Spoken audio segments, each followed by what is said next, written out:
Please welcome.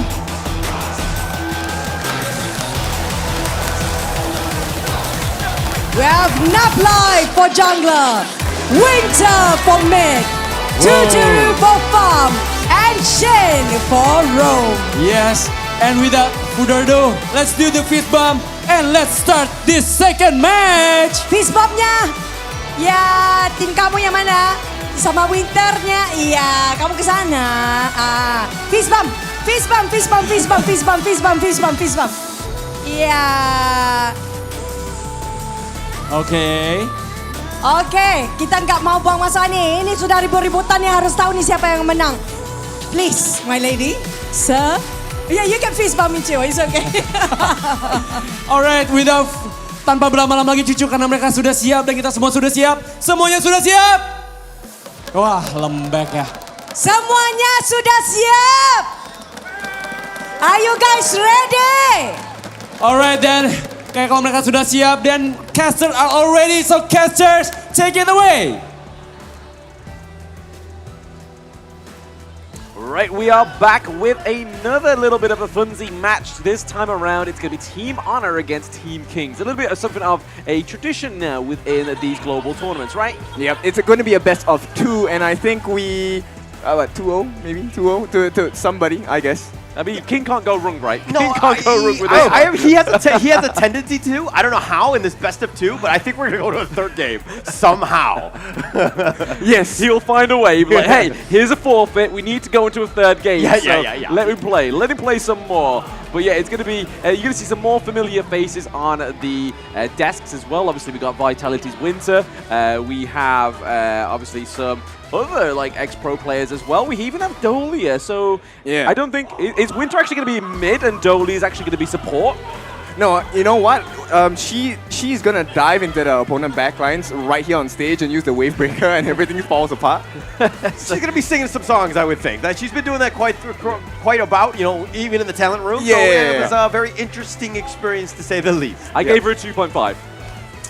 I told her, you know, she would sound great underwater. yeah, I didn't give her the highest of scores either. I was kind of like A for effort, but, you know, she did wake me up from my nap, so I was a little disappointed with that. A little bit groggy. A little groggy. Granddad woke up like, ugh, what's this noise? But no, we're getting into another best of 2 here, but it's just a little bit more fun, just to lighten up the mood before we get into the grand finals, right? Because, I mean, it was very tense yesterday.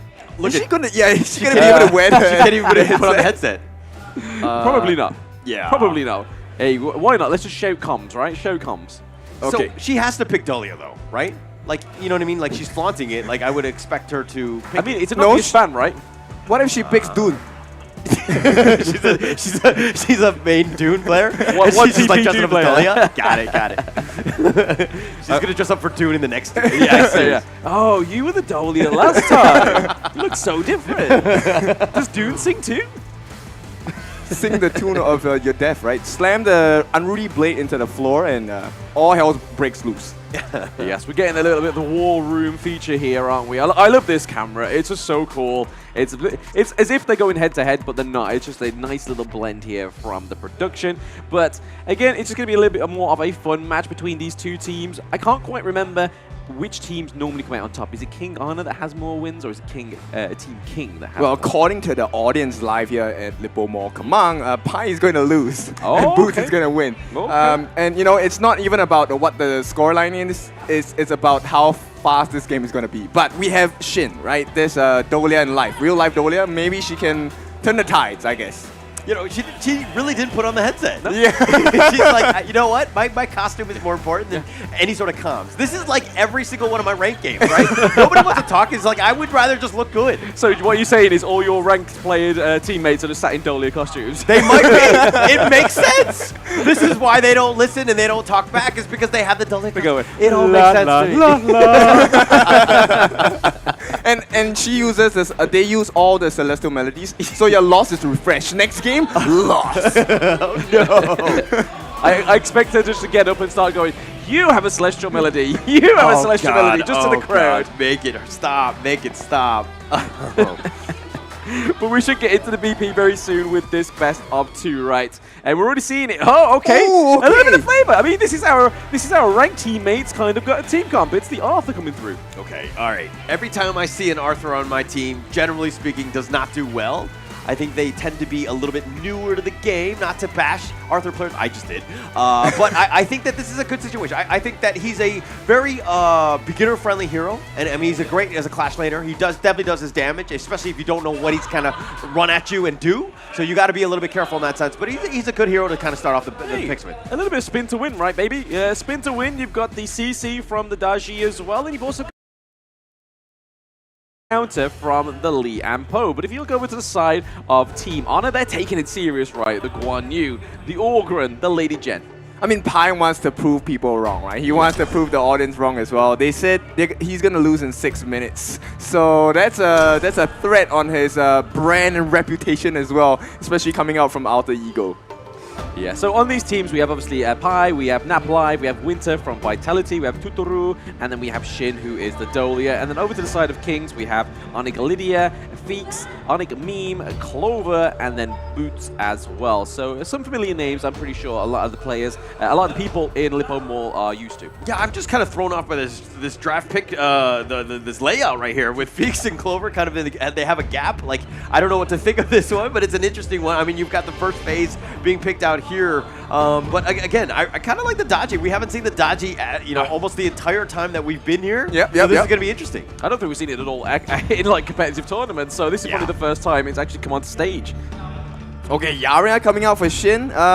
Wrong hero, I guess. You're supposed to pick the Dolia, no? You had one job. Why would you dress up as Dolia and then be like, I'm going to pick Yaria? I told you, it's the obvious ban, right? One of the prior bans onto the side of Team Kings totally was the Dolia. That's my fault. So that's on you guys from not That's on noticing. Holler, not on me. But yeah, the Consort U coming through here as well is another strange pick. We don't really see the Consort U come through. Oh, but she's gonna do great in this game, right? Protecting wins, physical immunity against maybe Fix and Liempo and Arthur. So Boots, Lydia kind of muted for a little bit. Yeah. The CC, the physical damage immunity is very well within the Consort U's kit. But the Guan Yu and the Orgren is really going to be the front line of this team comp for Team Honor, right? They're going to be having the Razor Edge dash into there and trying to keep them away. But I'm really liking the fact that they've gone for the Luna. We've seen more Luna in these past 2 games than we pretty much have in the entire tournament. It's either Freddy picking it up or TNX. But this time around, it's going to be Clover. Yeah, I kind of like both of these drafts going in. Again, both of these teams really putting their best foot forward. Yep. It's kind of interesting. They really want to win on the stage here. Yeah, it's all about Winter here for me. I want to see how she performs on this Lady Chen. You know, she has been playing the support for Vitality. This time, a more aggressive role in the mid lane as well. Maybe she's coming for Highland's position, right? She's Oh, like, yeah. Hey, I'm going to show you how to play mid lane, baby, and I'm going to play the Lady Jen. And to be honest, it's a hero that has had a fantastic appearance rate and win rate within this tournament, right? It just offers so much within your team comp. Okay, Shin not having the best time right here, but Feeks as well. He's falling a little bit low. Wandering Beam, definitely going to be a menace when you're using the Marco Polo. Yeah, you can see here that Tutoru is just kind of focusing the minion wave so he can get his levels higher, rather than trying to get the kill onto Marco Polo a little bit too early. Okay, so this one-on-one, it's an ego match, right? So Pai against Boots, I want to see the outcome of that. I'm pretty sure they're going to have some fun, especially when they get the kill on each other. Lydia falling below. Getting a little low. That was super cool. Lydia, run away, my friend, takes the healing dew and is going to recall his way back to safety. That was super close. That was too close. I mean, if that was me in ranked games, that would have been the enemy Consort U just coming in and just slapping me with that snipe, right? And right now, we can see Pei putting a bit of pressure onto Boots into the Clash lane. So both of these people giving smack talk on the stage are doing one-to-one in the Clash lane. Yeah, and they want to keep it honest, right? Their teammates are not coming to help them. So right now, it looks like Boots is doing well against Pai. But maybe later in the mid-game, if we even reach there, it might be a different story. Yeah, I mean, Kid's already for you. He's like, hey, you may never get there, but the CC immunity just comes through there thanks to the Deer form of Yaria. Her passive is working charms within this 2v2 down into the farm lane. And you kind of put a lot of pressure here onto Buds. But Clover maybe coming in here for a kill. Oh, he's got the pull back. Shin taking so much damage. They do get first blood. What a nice protection, but they're so low. Winter, not able to kill anyone. They all walk away. Ooh, that was promising, right? That was very promising, but they also got a kill off screen. It was Pei going onto Meme. Okay, so Pi getting the kill, that's great for him. At this point, he's really low in health. He needs to make it back to the lane, and Boots definitely going to have a level advantage here. Is it pronounced Pay or Pie? Because Pay kind of gives me a little bit of trauma. Oh, sorry. I was, distracted for a bit. Yeah, I'm not too sure. We'll call him Pi. For the sake of Thank you. Paula's mental health, we'll call him Pi. All right, excellent. Gives me a chance. But in the mid lane, Winter kind of going at it. Winter, wow. Just kind of, she might take over Highland's job, right? She's coming for it. She's coming for it. She's coming for it. I mean, she just needs to get that chunk one up to scratch, right? Yeah, man, she's making very professional rotations. Take a look at this. This might be the death of Lydia Peaks as well. Oh, the timing on this one, Lydia. The Ocean of Tears, nice that was on shot. point. Yeah. Oh, it slows it down, but no kills though. None yet, none yet. I mean, hey, the snipes are coming through from Tutoro, but he's not going to be able to get them down to that low health. He needs to kind of start using that when they're pretty much on death's precipice. And speaking of that, we do see a potential 2v1 up into the clash lane, but mean. Oh, but Winter's going to pay with her life. Clover, nice little rotation, gets the revenge kill, so they got something. But Lydia, maybe not as lucky. Is lucky, my bad. Okay, Lydia walks away. Look at the damage that first skill on Console U does, man. It's so painful. Yeah, the skill name is called Oak Bolt, but it feels like they're throwing fire arrows here. Yeah, it's something. It's more like a 50 caliber bullet, right? Now, right now, Clover manages to catch eyes on Shin, but yeah, she has the passive. That's fine. Yeah, then she's going to Deer Spirit back to safety. You know, a little cheats in that sense, but I mean, it's going to keep her safe. Clover was like waiting for that ambush for quite some time. Waiting for it, but I mean, this sets up the neutral objective pretty nicely for the side of Team Kings, right? They have a bit of pressure into the farm lane, and we already see that Shin is pretty low as well. So Clover is able to run this down pretty quickly with the help of Freaks, and they do get the Tyrant. Okay, but the wraparound, maybe they want to look for something here? I mean, everyone on the side of Honor is here. Yeah, they're not going to actually fully commit for this one. But Pi in the mid lane goes in for this. The Soaring Green Dragon pushes Meme back, and Meme gets destroyed onto the T1 tower. Yeah, that's not a long-lived meme for sure. And at this point, Boots getting chased down. Oh, Pi does not hit the mark. No, Boots is able to get it there thanks to the boots. I mean, you got to give him props, right? He's taken the execute. That's something that you like here, kid. Who? Arthur. Boots. Oh, okay. Yes, turn blind for a moment there. But yeah, I like it. Anyone with execute is great, right? It doesn't matter who it is. Yaria, execute, go ahead. You heard it here first. Anyone with execute is great. So maybe one of the two teams going into the grand finals might want to pick up execute, but Clover going in here, just trying to scare off Winter and Totoro. Meme actually let it bounce back onto him, and Lydia gets picked off on that one. Very nice flowing side by Winter. Nice bit of bouncy ball action going on for the side of Team Honor. Yeah, Lydia is not having a good time. I mean, this is supposed to be a fun match, but at the expense of Lydia, I guess. At the expense of Lydia. I mean, this is Winter, right? She's been on the stage with some of the best teams, and within Vitality, she's got some of the best teammates as well. I mean, Highland, Nighty, we have Shanks, and obviously City Boy as well. So she's going to learn a lot from these players, and she's really shown it here. She's got the most kills on the game. Oh yeah, that's insane, dude. But right now, I think one of the things that we want to look out for is the fact that Honor actually did controlling the map pretty well. And there's a lot of pressure coming out from Tuturu. Oh, Meme gets slowed up yet again, and Winter, that's another one going her way. Yep, another kill. I think that puts her onto either 4 or 5 kills right now. We do see the burst run coming through, but it's not going to connect. They don't want to commit the Tremor Smash.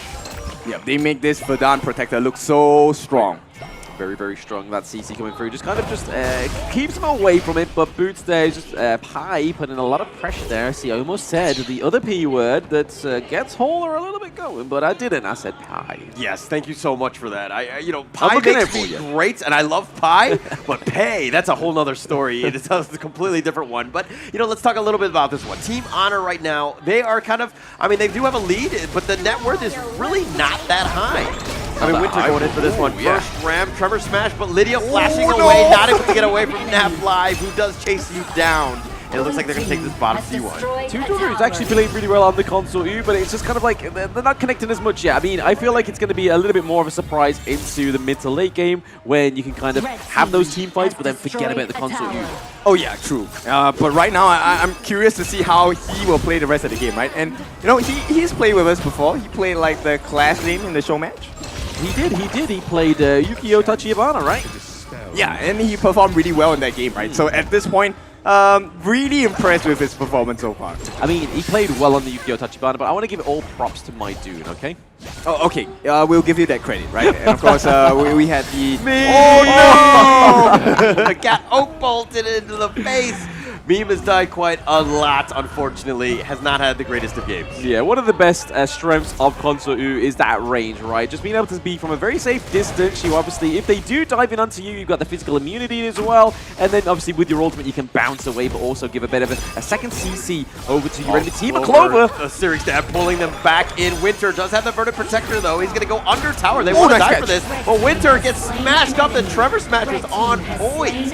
Very nice rotation by Team Kings. Yeah, that was a 3-0 trade for the side of Team Kings. It's going to put them back in the race for now. We see Feeks is having to kind of defend the farm lane. But I feel like with these death timers on display right now, we can see Feeks opening up the T1 into the farm. Oh yeah, for sure. Big one. And Clover still wants more though. Yeah, he's just going to back off. He was a little bit of a feint. He wasn't going to fully commit for that, especially since Shin did have Tutoro kind of protected on that one.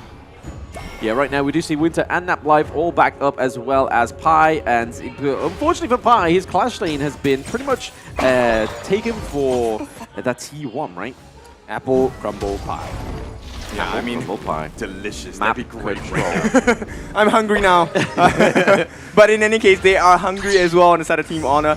Boots is holding well, and this time he gets to go on a 2v1 versus Tuturu and Shin as well. For now, right? I mean, we see that the neutral objective is coming up as well for Team Kings. They're going for a second one in the bag. They're able to secure it for their side as well. So a lot of damage going over to the side for Marco Polo. But then obviously we need to start to see the meme activates on this Daji. Because if you start playing behind with Daji, the only real use you have is that CC, right? Oh yeah, for sure. Now they're going to take the T1. Pi gonna take a healthy amount of damage. Meme, what's happening? Oh, she would just walk forward into this one. She's like, okay, fight? Okay, let's go. But she should not be the front one. The Trevor smash, they do have a little damage, and Boots is actually going to be the first to fall on that one. In addition to Meme, Lydia trying to run away, but Nap Live gets the guillotine, executes there. Nap Live survives. Yeah, looking to push this minion wave into the T2, right? Opening up that mid lane a little bit further to the side of Team Honor, which is then going to open up the enemy farm for the Ogryn. Yep, now it looks like all predictions have gone out of the wire here. Team Honor actually taking the lead, right? Everyone expected Pi to lose, but hey, Boots is not doing well here. Hey, Pi's being carried by Winter, right? She's got the most kills. Tuturu with these very great long-range pokes. And then I have to give it over to Shin, right? This Yari has actually been performing pretty well in terms of getting the Console U out of danger, but then also giving a great engage to these team fights, as you can see in this replay. Yep, I think Lydia did a good job this time to try and, stop the aggression, but the Tremor Smash was just not enough because Nap Live, he just wanted to put them to sleep. Yeah, we saw that the Ogryn here is doing a lot better than the. Actually, no, Clover is ahead by 1 level as well, so he's a bit ahead by 1 level. I want to see the itemization what's going forward. Nap Live just go to 13 now as well. We see the tier 3 jungle item coming for the Luna, but there it is. Solo by Boots. The execute as well, Kin. You should have called that one out. Oh, Clover, he does survive though, but now Boots went in for the sacrifice. Now Lydia's joined, but for what? And first ram the Trevor smash, but he's just going to be killed as well. Nap Live takes another kill. Yeah, unfortunately they weren't able to get that poke into the brush there, where we saw that Clover just managed to recall and escape. Yeah, now Tutu already hits level 13, so I don't think Clover and Lydia are going to have a good time at all. Lydia is actually 2 levels behind, so Tutu will always oblige the team fight. Yeah, and Winter is ahead by 1 as well, right? I mean, she's been putting some great pressure into the early game, into the mid game as well. They're up by 2k gold for now, and those kills are just always slipping away from the side of Team Kings. But the one thing that Team Kings is doing right, especially was in the early game, not quite so much now because they don't have the space to breathe, was the map control. Yeah, I mean, but with this map control, I feel like they're not really pushing it enough. Yeah. I kind of feel like they're giving too much space, but is this going to be a 20-minute Tempest Dragon game? Oh, wow, that would be big, right? You know what? Actually, there's one more thing I wanted to see, which was to have Winter take up the Princess Fall so we can actually say Winter is here. But yeah, we missed that one. Yeah, not able to do it. But it looks like they take the top T1. They'll be happy with that one. But on the backside, Boots looking to go in for this one. Clover just dealing with the minions. There's no actual follow-up. Feeks is a little bit low, but Meme looks like it was collateral damage. He gets picked up. Yeah, I mean, look at this, though. Tuturu is just being untouched, right? He's not being able to be taken down as a kill just yet. And this is just showing how good Shin is actually playing this Yaria. Okay, so she definitely cosplayed the wrong character here, right? Yep. She should have gone with the Yaria cosplay. But then again, I mean, if she cosplayed Yaria, I mean, they probably would have banned out the Yaria, right? Oh, yeah, that's true. Okay, so it's a lose-lose situation for her. So maybe this was the big plan overall, right? She's not actually a Dolia player. She plays Yaria, and this is showing here, right, that she is playing Yaria to a T. Yeah, it's actually doing quite well. Boots taking a decent amount of damage. He's going to look to turn this around. He does have the Whirling Strike, but he gets executed. Nap Live does find him. Fever Barrage does end up picking up Tuturu. They win that one, and Feeks limps away, killing Shin as well. Yeah, that was huge by Feeks, right? He was just waiting for his moment to activate the Clover. Searing Stab, he gets the pick off, he gets the dash onto Winter, does the damage. Now here's the secondary initiation. That was perfect. Clover gets a double kill, make it a triple, as it looks like they've gotten an ace. Yep, that is a team wipe for the side of Team Kings. And we was talking about this literally seconds ago. If you start to give Team Kings some room to breathe, they're going to come back, right? And now all they're going to do is just focus these lanes. It looks like they're going to go for the Shadow Overlord to actually give some aid to this push. You know, you definitely can't deny royalty in its blood, right? Clover found the 4-leaf Clover, all the luck in the world, and Team Kings, this is a big monumental growth. They cut the goal lead down to about 1,000, and I think Team Kings, they can turn this game around. Yeah, they could do, right? I mean, we do see that Meme does fall, however, they're clearly a little bit of a weak link within the side of Team Kings, but hey, someone's going to have that role, and it's unfortunately Meme in this game one. But let's look at this replay, right? Clover playing this Luna to a T. Oh yeah, big fight for them, right? And at this point, now they recover a little bit of gold. In fact, they're leading at this point, but Lydia... Oh, Lydia has the first ram of the Ocean. It's here slowing it down. He's going to be executed. Nap Live just running after them to death precipice. But Feeks actually roaming guns back to safety. But Boots wants to fight this one. He's in the heart of the enemy team. Not a great spot. Nap Live gets the double. Looks like they want to get Clover. They get him with their own chart, pushing him back. And that's another execute going the way of Nap Live. A bit of a pie back there, because I don't want to say the other P word there for Hauler. So pie back coming through there in the mid lane, the triple kill. Me tries to come through with the CC. Yeah, it was on autopilot. I don't think she was looking where she was going. She let the Tesla just kind of go on automatic, but it looks like they've got a team ace. They've turned it around. It looks like they're just going to end this game. Team Honor are looking to take game one in this series. Yes, and a very good valiant effort from both of these teams, right? Because it is just a show match. It's a bit of fun, and it's going to be going it's for high. All right, so this is going to be a big performance coming out from the side of Team Honors. I think, you know what, yes, they have Winter, they have Tuturu, but more importantly, they have Shin, who didn't even use comms. Yeah, exactly. This was a comless game. Well, it's a 4v5, exactly, right. And look at it, she's flexing. KDA, look at me, look at like I didn't die, I don't need headsets. It's just like I didn't even talk to my team. This is like every single ranked game ever. Someone sign her. Yes. Someone sign her. Yep, all she needed to do was to throw the Wandering Beam, right? And that was the job done. I mean, it's a perfect hero for no comms, right? Just stick on top of your farm lane. You don't need to do much else other than that than throw out the shield and throw out your ultimate. No, she wasn't listening to the team, but she was giving instructions. I'm gonna use the Verdant Protector. I'm coming in now. Yeah. That's all you need to do, right? Just hook on and then you're good, right? You can fall asleep. You can be Nap Live. You can actually nap live, but that was a good little show, right? A good fun bit of show match between these two teams before we get into that serious nitty-gritty match between Dominator and BSC. The rematch that everybody in the Lippo Mall Kamong want to see, right? And all those online, but I think this was a very good display for Winter, right? And this is her debut in the mid lane. Oh yeah, for sure. Now, you know, we've given you the appetizer. It is time to get closer to the entree and the main course as well. And that's going to be the grand finals match. It's a best of 7. And with that being said, I think we should take a look at the hosts. We will see what they have to say for the next few seconds. Yep. Thank you so much, Casas. What an interesting match coming up from our KOL Darius. I mean, give it up to both Team Honor and Team Kings. Berikan tepuk tangan yang luar biasa buat our fun show match from Team Kings and Team Honor. Wow, it's a very fast match and it's a great intense match, Chuchu. Intense, very intense. But I want to invite for both our KOLs. Can we have both KOLs coming up front? For both both team. Can we have both teams KOLs? I love our cosplayer. Hey, you are awesome. Wow. And also, come over. Yeah, the team captain, the Clash Lane be at my right. Yeah, ini team fight. Come on. Gimana tadi? Berapa masanya tadi? Tadi ke solo kill tapi win is a win ya. Aku pemenangnya. Dengar nggak? Nggak denger mereka orang belajarnya. Gimana mau denger? Okay, but before that, I'm gonna congratulate on the side of Team Pi, Team Honor, of course, but we want to talk with your team as well. So I think we all know Pi. Some of you guys know. I think we start from the end first lah. I think everybody want to know the female. Yeah. So, okay, we're starting off from my team first, Darius. Sorry. How was the game for you just now? You're Lydia, right? Actually, I'm just very lucky because I have my teammates with me. So I just got carried. Oh. Give it up to Lydia. Thank you so much for the game. Now next we have Winter. You're back.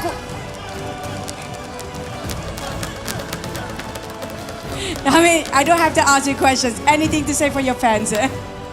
Thanks for being here today, and I will miss you when I go back to the UK. Suka banget ya kamunya. Okay, next, but not least, I think you are Tuturu. How was the game just now? It's quite easy. Oh, quite easy. Not quite say too easy. Yeah, it's too easy. Too easy. Last but not least, we have Nap Live. Kayak mana? Kirain masih pemanasan. Aduh. Ini kalian lihat tadi dibilangnya terlalu gampang. Ngomong dong. Emang segampang itu kakak? Ya yang penting solo kill aja sih. Oh, yang penting solo kill. Tadi solo kill siapa emangnya? Anu di solo kill tadi ya. Oke, so gimana tadi perasaannya setelah tadi pertandingan setelah sama KO yang lainnya?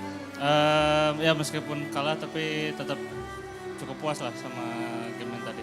Oke, kita ke sebelahnya dulu ya. Thank you, Boots. Oke, how do you feel tadi pertandingannya kan ini juga lumayan KOL semua. Jadi gimana perasaannya? Susah ya mainnya. Oh, Aku mati 8 kali. Nggak apa-apa ya, masih baru ya. Oke ya, it's okay. Thank you. Oke.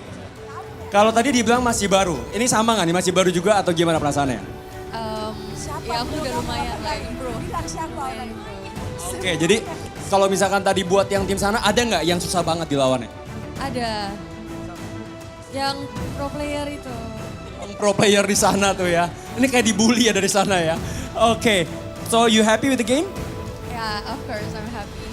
Oke, nah ini sebetulnya cewek-cewek kayak lebih cewek-cewek dibully. Ini yang ini nih, belain dong, gimana dong? Apa? Belain ya? Enggak, maksudnya tadi gimana gamenya menurut kalian? Cukup seru sih, walaupun teman gue cewek 2 kan, yang baru belajar. Musuh kan pro player agak ini sih emang, makanya gampang mereka. Oh, jadi kayak apa? Ini kayak karena timnya baru jadi kayak rada susah lawan yang itu ya benar? Benar. Susah, bilangnya susah. Thank you. Oke, for the last team, wah ini kayak, I think you come from outside, is it? Come from Malaysia, right? I'm from Malaysia. Okay, so bahasa. Okay, so what do you want to say to the supporter here and what about the game?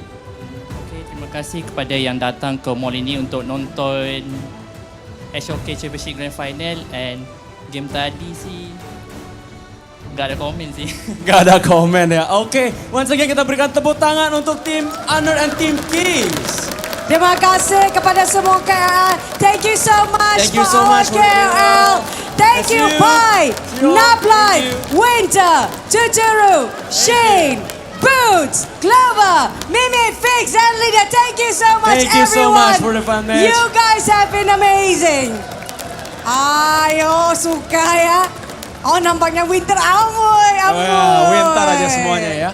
Bahagianya abang-abang kita ini ya. Happy kalau lihat Winter ya. Too happy that you guys get to see your favorite players. Okay, but you know what? We are done with the show match. We had fun. Yes. Everybody had fun. But do you guys want to see the grand finals or not? Ini kayaknya dari tadi yang semangat cuma sini doang nih. Yang mau nonton grand final di sini mana suaranya? Alright. Now, without further ado, Cucu. No. No? Not yet. Not yet. So, are you guys ready for the grand finals? So, we will go for a break. After this, we will have for the grand finals. See you guys after the break.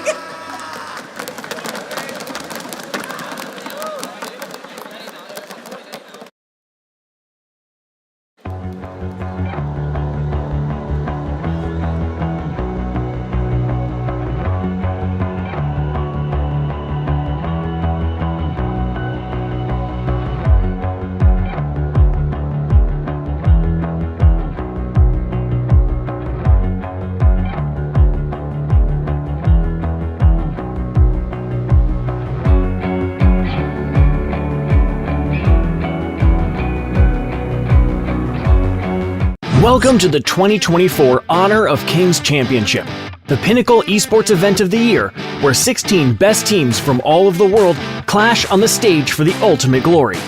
Following 4 teams will be the seeds for the 2024 championship: Black Shrew Esports, Dominator Esports, Nova Esports, and Alpha 7 Esports. The other 12 teams are Kagendra and Mahadiwa from the host country Indonesia, Boom Esports and Blacklist International from the Philippines, Team Secret from Malaysia, Influence Rage from Brazil, Team Vitality from France, Fearless Esports from Hong Kong, China, Impunity Esports from Myanmar, Team Falcons from Saudi Arabia, Revenant Esports from Singapore, and Foot Esports from Turkey.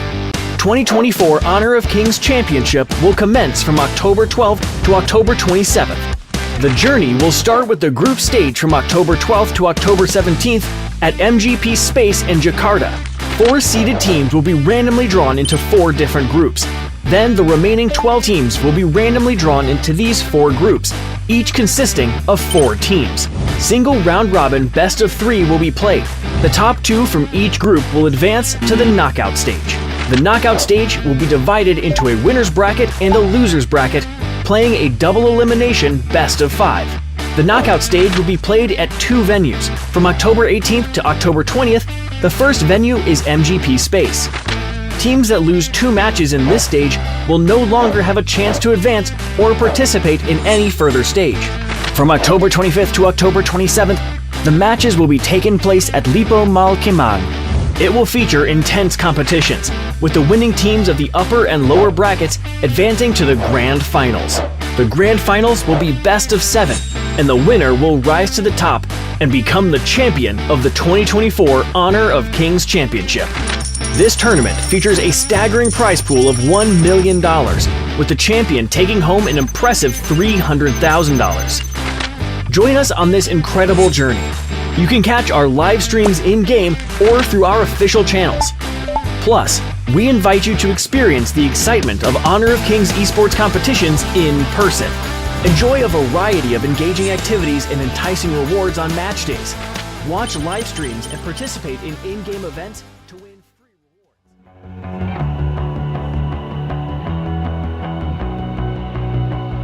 You've walked through the darkest nights. You've heard the crowd, felt the blinding light. You were standing there when your heart comes alive.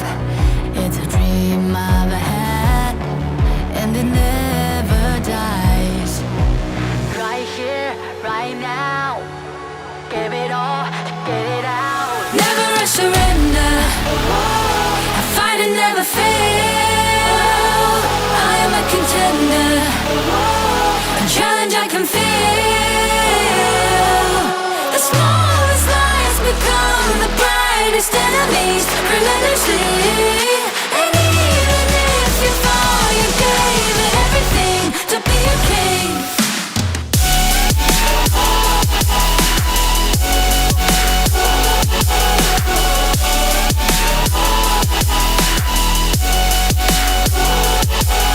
You carved your way with a sharp attack.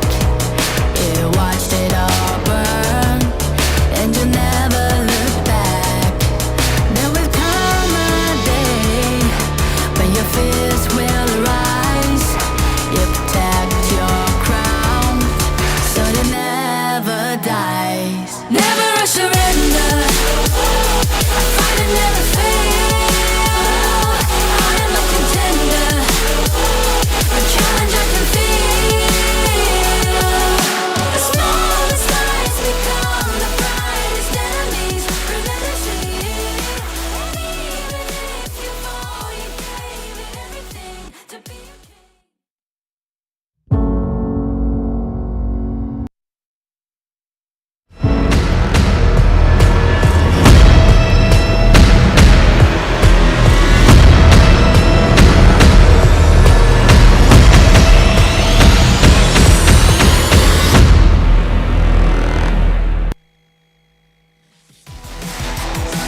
16 teams wants to this. Then one by one they fell, until finally we found our top 2 contenders. They withstood the trials of the competition.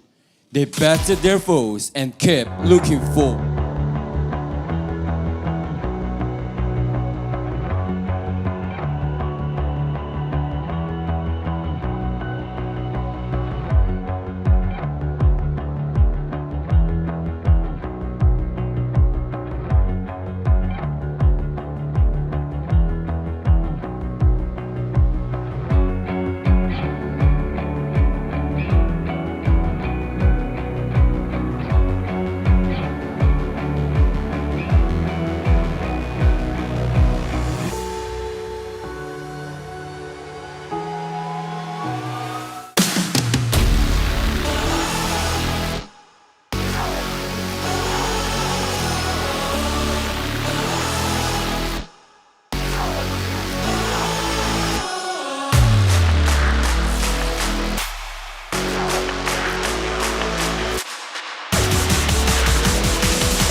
Black Shrew Esports!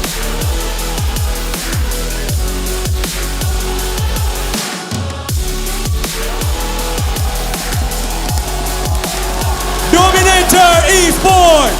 Class Lane, T-Banks! Jungle, Freddy! Midland, Charles! Farmland, Toshi! And the Roamer, L! And this is Dominator Esports!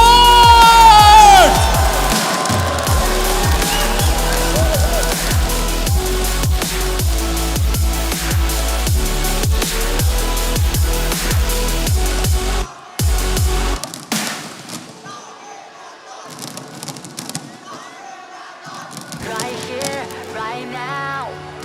Give it all, get it out. Never I surrender. I fight and never fail. I am a contender. A challenge I can feel. The smallest lies become the brightest enemies. Relentlessly. And even if you fall, you gave it everything to be a king. 16 teams want to. This is the moment we crown our kings above kings. The stage is set for Malaysia versus Indonesia. Black Shrew.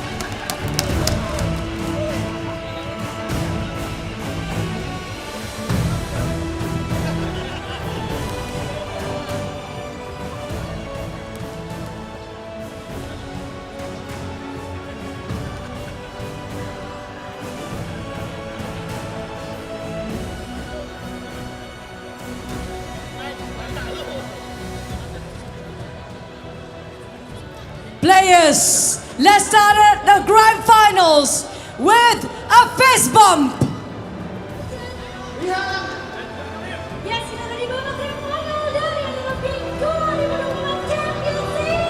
Both team can do the fist.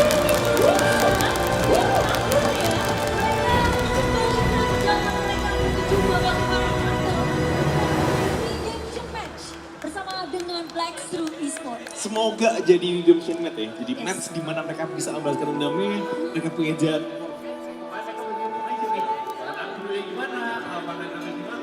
Semoga hari ini mereka nemuin jawaban.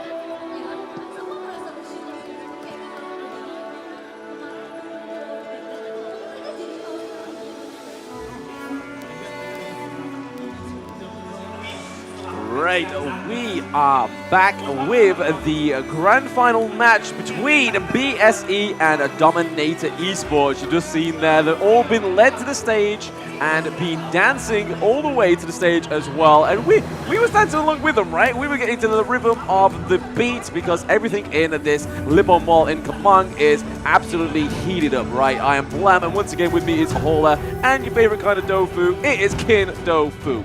Yeah, I have not said that line for quite a while. Yeah, well, actually, I thought you forgot about it or something. I was like, this is not the same Kin that I know. What happened to him? Who's replaced him? Imposter syndrome. But nonetheless, right, we are here, we have arrived, we are live at Lipo Mall Kamang, and it's the grand finals of the HOK Championship 2024 in Indonesia, Jakarta. Now, this is a very monumental moment, first time in history, really seen history made once yesterday with, I don't know, this was an absolute miracle match and miracle series by the side of Dominator. I mean, Miracle starts with M, but also Minion starts with M, right? And that was the win condition for Dominator to get back to this spot to have this rematch against BSE. And we're going to look at the lineups now. And first one on the screen is a Black Shrew Esports. All right, it looks like it's going to be Black Shrew Esports, it's going to be Jay, JR, Musang King, Jiong, and Siang. These are the guys that made it through the winner bracket finals, made themselves, they're the top dogs going into this one. Season 2 Invitational winners, second place at EWC mid-season. This is the team to beat here. Oh yeah, for sure. And of course, going against them this time in their home ground, home country as well. We are looking at the competitors, the challengers. It is going to be Dominator Esports. Later on, we will show you who are the 5 representatives taking up the Indonesian pride, Indonesian flag as well. Now, it's a tough battle, right? So, but Dominator Esports represented by L, Toshi, Chipengs, Freddy, and Gerald.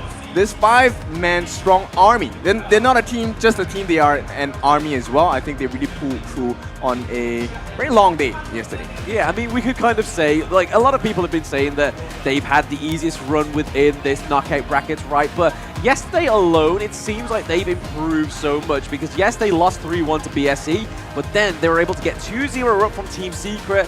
Team Secret tried to come back with another 2-2, but then in that last game, everything started to go well for them, right? Yeah, but it was one of those things where Dominator Esports actually had, you know, they were taking the fight to BSE. Yep. They were doing well in the early game, they had themselves some chances, but they kind of faltered towards the mid-game where they kind of, wheels kind of fell off at that point. But this is still a scary team. They actually really showed up in that Team Secret game. Okay, yes, but at the same time, I'm a little worried about Dominator Esports, right? Last night, yes, it was a great moment, but that match, that series ended at 12 midnight. They have not had enough rest for sure. I mean, we haven't, so they definitely haven't, right? I mean, there's a lot more preparation, I would say, not to undermine us casters, right? There's a lot more preparation for those players on stage. And, I mean, they went against a sleepy Team Secret, right? Already going up a best of 5 already. But the thing that powered them through all those games yesterday, all the way to midnight, was that Realme 13 plus 5G. It has 120 frames per second, max settings, performance, 80-watt super boot charging, and is powered by the Dimensity 7300E. And that's not only our only sponsor for this tournament and championship, we also have TCL, and this is the X955 QD Mini LED TV, which, if you're in the mall, you can go behind the stage and you can see that TV for itself. I mean, it's pretty huge, it's very clear, and I mean, if you cast your Honor of games to that, you're gonna have a huge screen, right? Yeah, I love exploring the back ends of this entire event as well. There's one more thing you need to take note of, and that's going to be in-game. You have to log in, watch this championship. You get a chance to win the Zoe Purple Thunder Blaze, one of the nicest skins out there in the game. It's new, and of course, with the announcement of so many new goodies, there are a lot of things that you can take part in, right, Ola? Yeah, there's a lot of opportunities to win. I mean, you can definitely win out with skins. It's just a matter of just watching things out. Another way to do it, of course, is watch the match, log in. Fight Night's starting soon, which of course, you play 4 matches and you have a chance to win the Girl Group Animated Avatar Frame as well as Everything Box. I got an Everything Box, I got a trial skin. I'm a little disappointed. I need to get some more wins out there. I mean, you've only got 5 trial skins, right? You get 5 times those Everything Boxes, so if you've got 5 trial skins, I think you need a bit of a refund or a little bit of a rebate there. But hey, maybe your look at home is better than Haulers in this one, as you do get the animated frame, but you also get that 5 times Everything Box. But we are going to be heading onto the stage very soon to see how these players are holding up on stage as well, because this is going to be the last moment to try and peak the BSE Season 2 Invitational Champions. Okay, so they crumbled once, right? They were knocked down 3-1 by BSE, and I think that was a very big learning experience for the side of Dominator Esports. So right now, after having beat Team Secret, which is one of the stronger teams in this tournament as well, are they strong enough to take the fight against BSE second time going? I mean, it's not going to be easy for sure, but going into this one, I mean, going into that last series, they had that 2-0 start. Team Secret were able to fight back. They got to that game 5, and actually Team Secret were winning, but then Freddy had that miracle heads-up play of just like, hey, I could just end the game on this pay. It hates me to say it, kills me to say it, but being able to win that one out, that was actually massive for them. I thought he was going to explode by saying that name, right? I honestly thought his head was going to pop and Pay was going to come out of nowhere. You saw the vein in my head, right? Yeah, just out of nowhere with his fist like, rats, I'm here, I'm casting, baby. But yeah, you are correct there. Freddy was able to get that miracle lifeline. You can hear it in the stadium as well. All the fans are going ham. Yep, there's a lot of surprises I'm trying to figure out that will come from the side of Dominator Esports, right? One of the surprises I'm curious about is, what if you put the coach's name of Dominator Esports into the redemption code and, you know, maybe we get a prize? Yeah, you might. I mean, it looks very close to some of the other redemption codes that we've seen. All jokes aside, there are no vowels in that name. I don't know how you pronounce it. We've only surmised that it may be Matthew, right? Yeah, that's exactly. That's probably the best guess. And hey, it's working for Dominator. It's the confusion of the Nobel name. It's the confusion of the draft. Not knowing if Dominator have actually expanded all their resources. But I feel like going into this one, it's going to be about either drafting against the Ikudo or actually taking it and banning it. Regardless of what the situation is, the crowd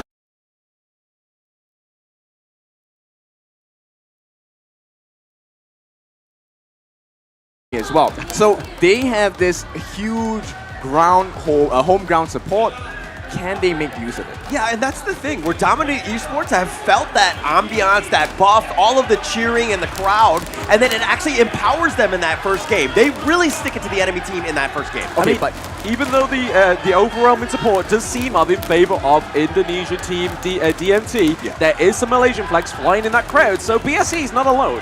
Oh yeah, for sure. Which is why both teams need to be really composed, right? At this point, first game of the day, it's like an appetizer. We get a taste of what's the standard today, what's the kind of quality that these teams bring to the court. Yeah, and both of these teams, again, the nerves are definitely going to be there. This is the grand finals of the Honor of Kings Championship. This is an absolute massive moment for both of these teams. But again, it's about settling down. It's a best of 7. We got a long way to go. Oh yes, a very long road for both of these teams, and it's not going to be an easy feat, right? So even if you're able to get 2-0 ahead, you still got to get another 2 kills, another 2 games on the board, right? So right now that we're seeing these player camps coming through, a little bit of interaction into the crowd, and I think this has probably been the most packed we've seen this far. Yeah, the most packed that we saw this far. I mean, we just saw Joker. He's the coach of BSE. Surprisingly, I didn't see any boxing gloves on him. I was worried for the cameraman for a bit because he hit Joker. So, but in any case, the flying punches, the flurry of punches will come from the players themselves. Yes, I mean, flurry of punches, right? It doesn't mean, hey, it could mean Dharma as well, right? And we know that Dharma is one of the top picks into the Clash lane, right? It's not only Chibangs, and we know that Siang uses as well, but I feel like the Mayin may be a little bit more of a pick here for BSE.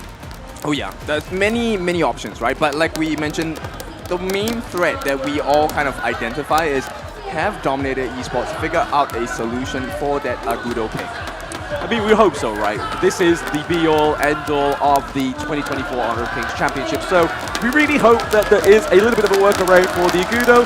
But I want to really just bat home what was maybe the lead up and even the counter, well, the aid of the Agudo as well, right? Was having that extra AoE on like the likes of the Liempo. So maybe taking that off the board might not make it as deadly. I mean, the Agudo really kind of starts to shine when they have a better early start or they're kind of neutral. They need to ensure that Dominator Esports really come out swinging. They want to be aggressive. They want to take as much net worth as possible and have them BSE play on the back foot. Yep, so claim the opponent jungle as your own, right? That is the strat that I think Dominator needs to be able to execute today. That really dwindles the growth of an Agudo player. At the same time, okay, it's not an easy task, right? Because Musang King, one of the best out there currently, and he's only lost on his even his signature hero, Ogren. He's only lost it the once in this competition. Yeah, I mean, again, it just kind of makes there is a bit of room for improvement. Even though you are the king and crowned Musang King, the king of fruits, as Choo Choo said yesterday for this player, there is still room for improvements. And I feel like we need to give a bit of a shine onto these players, right? So a little bit of a history for those that are joining in the chat at online. BSE were the Season 2 Invitational Champions. Obviously, they had a few birthdays as well. I don't think that they have any birthdays now. If they do, they want to really hold that birthday buff against the home ground buff. I mean, like anything at this point, whatever you can get in, sort of just getting yourself that good luck. But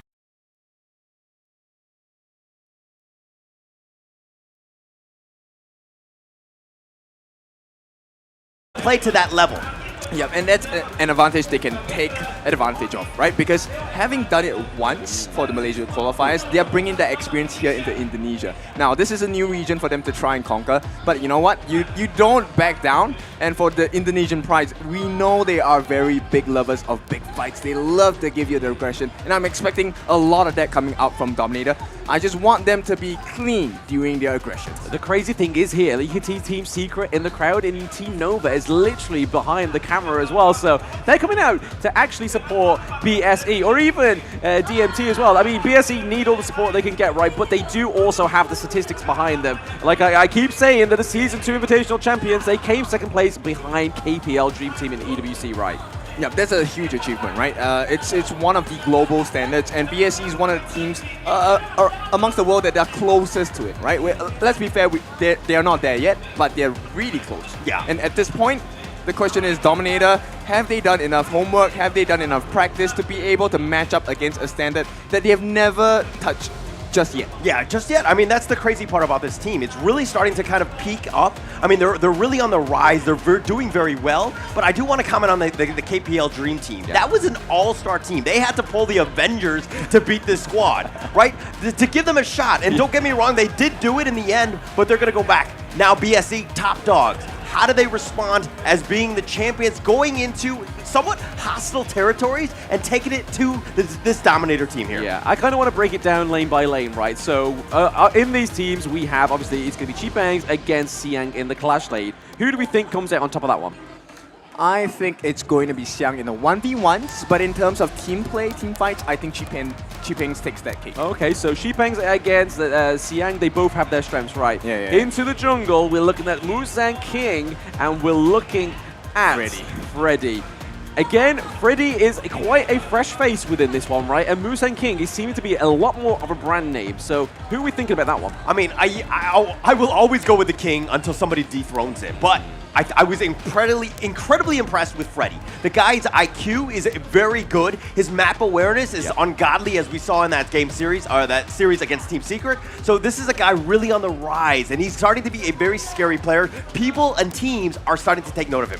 Yeah, and then if we look over into the mid lane, right, we've got Jill up against BSE. It's going to be Jill DMT. Jill and Zhong. Oh, right? So, Zhong. There's so many C's on the team, right? I'm getting confused. So this matchup right now, obviously Jill has shown performance on the Mai Shiranui. He showed it on the Lady Jen as well. Can do the control mage, can do the assassins, but who really is the creme de la creme out of the mid lane? Okay, I'm gonna go on a limb here. I think I give the edge out to Zhihong. The reason being, Zhihong has been very successful in hiding in the shadows, right? He is someone that you don't really notice in the team fights. But somehow, at the end of the day, once we go to the stats page, he is up with the numbers, 100,000, 150,000 worth of damage. So he, I think, is just more clinical compared to Joe. Joe is still a very strong player. Yeah, I'm going to skip a role first, because obviously the next role up naturally would be the farm lane, and that's a little bit heated one, right? So we're going to look at Je, and we're going to look at L. In the support roles, what do you feel like these two players, if anybody, has the advantage, right? I like L. I just like his playstyle. I like the fact that he's aggressive. He kind of had like shades of Yuhan in him. I mean, don't get me wrong, they're completely different players and they're very good, but I see a lot of similarities in how they play. And that's the biggest thing, where L is able to kind of turn fights because of his, his Zhang Fei unbridled outbursts, all of these things that kind of turn those fights into their favor. Yeah. Okay. I think Je enables BSC a little better than how L enables Dominator. But that could change today as well, right? Today, there's a lot of new markers that will be placed down because, once again, these are two teams that have met each other before. They have learned some lessons. I think maybe I give the edge to BSC because they have taken extra tuition for free with KPL Dream Team. But at the same time, I want to give actual dividends over to L, right? I mean, both in that last game, both Freddy and L were playing heroes that aren't necessarily good on the back foot, right? But L was landing those cannon blasts, was landing those think inside the box to perfection. And really, obviously, he was one of the key ingredients for stopping Shishan from getting back at base and clearing that wave, right? So I really do think he's the unsung hero of yesterday's match. Obviously, Freddy got the MVP. Freddy had all that shine and all that limelight. And I feel like L does deserve some of that limelight as well, right? But the most important head-to-head is in that farm lane, Toshi against JR. I actually give this to Toshi. I think Toshi is a better farm laner than JR. I think that we've seen him on the rise, right? Yeah. I think he's really impressed. He's really put Dominator Esports on the map because of his play. He's been completely dominant when he's able to get that farm. He's really been able to turn it up. Very scary going into this one, but again, JR is still JR. You can't disrespect him. Okay, so we've taken a look at individual lanes, but end of the day, the question is, this is a team game.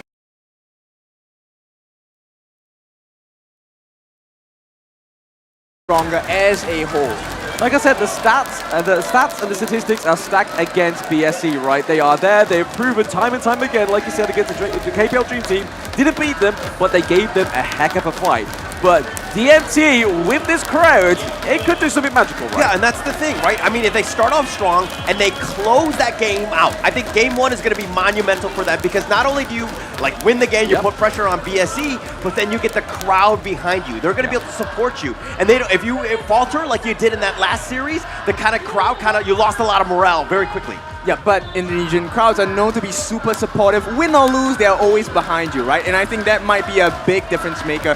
Right now, we will see the scene, right? Are we in a street fight brawl, or will we go to the clinic where someone is going to perform surgery? I want to see where these actual viewers get these stickers from, right? I want the red and white on my forehead, you know? I mean, I don't want to show bias, but I also don't want to be sticking out like a sore thumb. Yeah, I think those stickers, I think you need to be Indonesian to get those stickers. I'm not entirely sure. You gotta show your passport or something. I'm not entirely sure. They have not offered it to us. We'll have to figure out how to get those things. But again, I think if Dominator Esports win, I think we all need to find those stickers and put it on our forehead. Oh, yeah. Even make it out of tissue. Actually, no, we've got some colors here. We'll just stick this packet up, right? It's both red and white, but we should be getting into the match very soon. There's one sleepy fan there. I can't blame her. She's very young. Doesn't quite understand any of it, but hey, maybe a future player in the near future. But this crowd has been ecstatic, right? We are surrounded by a lot of people with a lot of support for both of these teams. More so for obviously Dominator than BSE, but it's all going to be the ultimate thing is, right, it's all what happens on that gorge. Okay, there's one thing that you guys consistently mentioned just now, which is the roam role pick. Okay, we heard this name a lot throughout the tournament, the Zhang Fei, and we know that both L and Che are monsters on these beasts. So, is it going to be banned out? What do you guys think? If you were in their position, would you allow the opponent team to pick it up? I mean, if we go back at yesterday, right, we saw that when Team Secret obviously got the blue side, they obviously prio'd the Dolia. So I feel like it depends on what side they go for. I think because BSE are the top seed, I don't know if they get to decide if they get blue or red, but I feel like whoever's on red, if they don't get it banned in the first two prio bans, it's definitely going to go over to the red team, right? Because you can lock in the Zhang Fei, you can lock in either your mid, your farm. Yeah, I wonder, I mean, Zhang Fei is going to be a great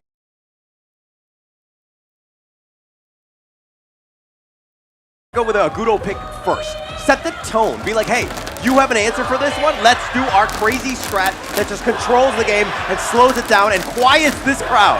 Yeah, so does it even matter? Because even if you pick a Changfei, maybe the crowd roars louder than you, and they are definitely roaring now. Yeah, quite a few unbridled outbursts coming through the crowd, right? I mean, I wouldn't want to be standing in front of these crowds because these are making noise and making waves. And here we are. That is the ultimate clapping of the sticks that you can hear on the mics. Yeah, and I love it. I love it. The passion, the energy, the fans, they're loving this one. Going into this one expecting, I mean, in the grand finals, Dominator Esports, the top dog out of Indonesia, making it all the way here. Now is the time to see your team really shine. Yep, and this is just the level of energy based on anticipation, right? Imagine if Dominator wins today, this place is going to go into a riot. Yes, an absolute riot. I think there's barricades around here right now. I feel like there should be some more security if it gets edging closer to a Dominator victory in this series because I want to feel safe. I don't want people running at this desk. Yeah, I kind of feel like we need those stickers to feel safe in case that happens. You know what I mean? Just like, one of you, one of you. But it looks like, again, you know, the crowd is still kind of pumped up. They're gearing, ready to go for this.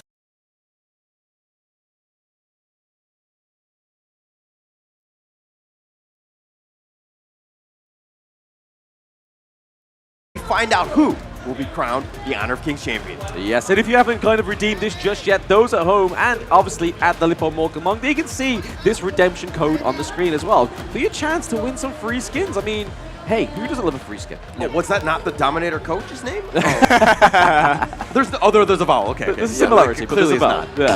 Claim it now before we claim it. But yeah, we've still seen some of the crowd interactions, right? I mean, this is all just building that atmosphere and just building the grandeur of this stage because like you were saying there, Hola, it's been a 12 grueling days for all these teams that have participated, and there's been so many that have fallen. Yep, just to make it clear, these are 12 days you have seen. These teams have been at it for months. Yep. And this is a culmination of all the efforts from when they first created this team, and finally this is the result, right? They're looking for the fruition, the reward, they want to reap what they have sowed, and at this point, I'm just excited to see how this game is going to turn out. Yeah, I'm just hoping that Dominator fan there put in the he put up the 4-0. Maybe it's going to be the Mai Shiranui and the Mayin that are going to kick off this match. Yeah, confused which one is the trophy actually. Oh, no, Dolly, I mean, that's even more confusion, right? Yeah, 4 trophies on the stage. Which one will you claim? I mean, you've got mid lane, you've got the clash lane, you've got support, and then you've got, you need a jungle, right? Oh yeah, for sure. So they need one more cosplayer up there. And yeah, let's see, who else do we have? Do we have a Changfei? Do we have a Dun? Oh, we got some Mew in from the crowd as well. Yeah, they're ready to go. They're mewing, they're loving it. And it looks like, I mean, this is going to be one of the big things, right? It's all about this trophy here. Just who's going to be able to just kind of hoist that one up. I mean, we carried it the other day. It's definitely pretty hefty. Oh yeah, for sure. I mean, it's not something you can carry one hand unless you consistently go to the gym, right? Are you saying that I do not consistently go to the gym? Because hey, we haven't seen you in the morning, so there is a bit of slacking, so... I like to sleep in, man. Calling you out. There's a lot of sleeping to be done for Horler, but hey, he gets the job done, right? Gets the job done. There we go, we had our jungle. There was a Ying there as well, so all we need is a farm lane. Okay, and synergy is of utmost importance. I think they're still fixing a couple of things. Everything needs to be in the best quality because we are expecting nothing but the best from both teams. Yeah, I mean, they're going to want to be playing with the best tools, right? And the real me hasn't failed the teams yet. It's just normally some other kind of technical issues that obviously take place, but it's no issue here that they all get fixed. It should be very, very soon, guys, to get into this grand finals because there's a lot of people waiting. People want to see the amount of aggression that's going to be in this first game, right? Are we expecting a BSE level 1 invade or even a DMT level 1 invade? I think that's a good question. I think at this point, Coach Redemption Code, he's doing well. He looks very, very calm, and I think he has something up his sleeve. So I'm expecting a heavy invasion coming up from the side of Dominator. They're definitely more aggressive for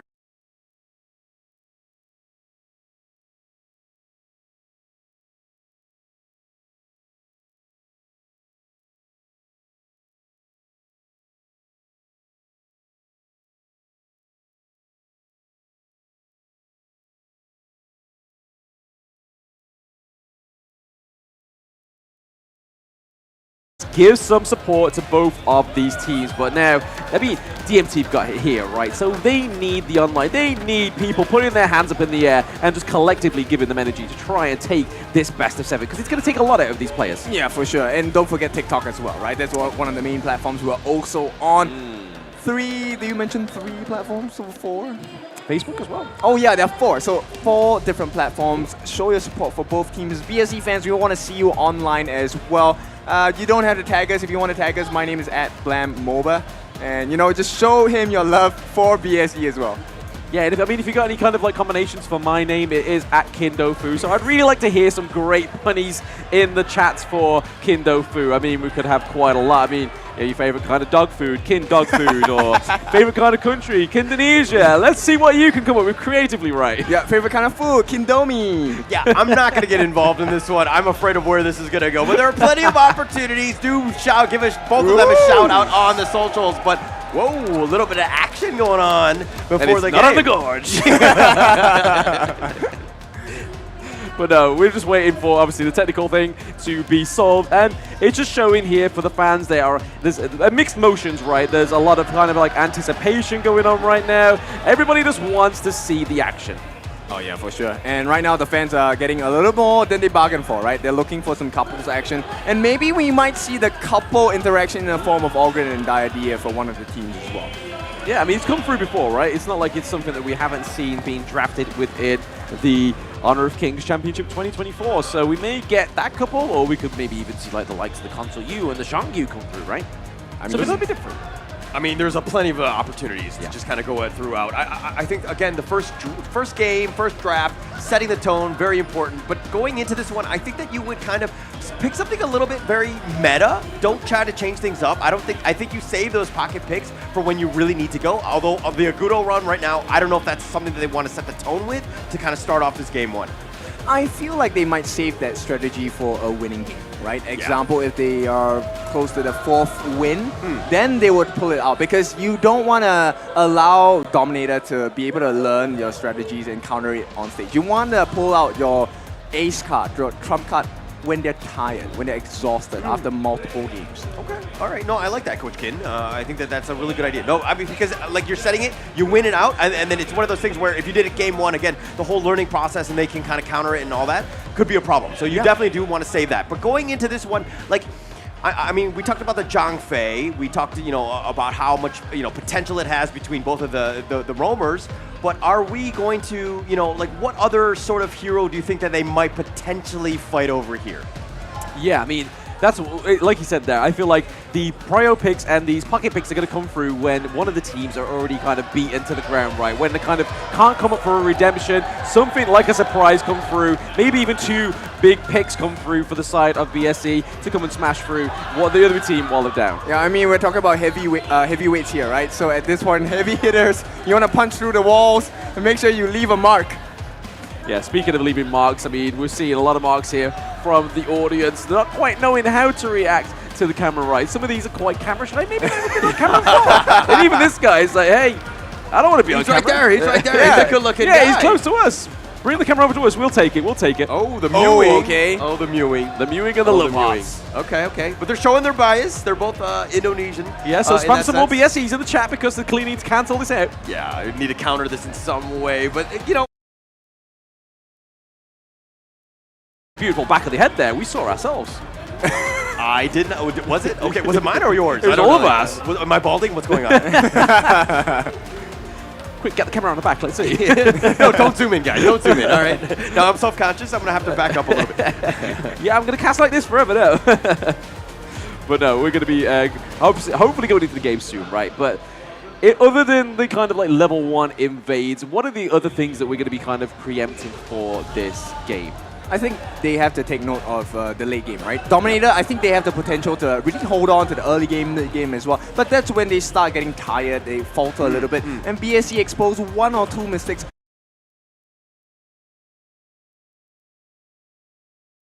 Right? I mean, that's what happened in the winter bracket finals when they were both going up against each other. BSE found those gaps and they were able to just capitalize, right? So again, Dominator Esports, great early game, mid-game, a little shaky at times. They need to clean that up to really have a chance in this series. Yeah, they do need to kind of shape up and shake up their mid game, right? Because I mean, when they played against BSE for the first time, it was kind of like they were on an 18-minute timer, right? Because that seems to be the surprise mark or the comeback mark for BSE. They try and kind of just find their way with a little bit of L&D and then fight back. Right, so we might get the game started soon. I think the technical issues are fixed already. Right now, it is close to the start of the match of giants here. Team Secret giving a 4-0 for their pals in BSE, right? So there's a few 4-0s coming up. We've seen Team DMT fans throwing at the 4-0s, but also Team Secret for the side of BSE as well. So maybe we might see one. Was it an actual 4-0? Was it an 0-4? And they were kind of like trying to jinx them out because the angle was a little bit weird. I'm not sure which way it was going to go. Throwing a spanner in the works there. He's trying to make a controversial pick come through for BSE and Team Secret. The feud there, we was maybe getting to see, right? That was the kind of the potential of the Season 2 Invitational rematch in the finals is what we were kind of hoping for and seeing a potential coming through, right? When we saw that Team Secret was able to get the 2-2 rematch back up for DMT. Yeah, but it's actually a better story for Dominator Esports to have lost that winter bracket finals because it was the first series, and then they played the last series yesterday. And I mean, if they didn't lose, they would have played less games, right? So the fact that the Dominator Esports fans get to see them even more, plus they're in the grand finals making their way in, but being able to pull this one off might be, it's a sizable task. Okay, so some might say it was luck, right? On their side that they won the series last night. Now, this is a validation match as well, right? Because you can say no to the naysayers and say, you know what? No, we are the true caliber of what it takes to be a champion here. And of course, we're going to do it in front of our fans, in front of all the people here on our home grounds as well. I mean, but you take the narrative of BSE, right, as well, saying that they are already made champions and they are going to be wanting to, to me, I feel like as a competitive player, there's something that fuels you to maybe crush your enemies in their home ground, right? Like, imagine that. Imagine the immensity of that whole thing if you be like, I crushed you in your home ground.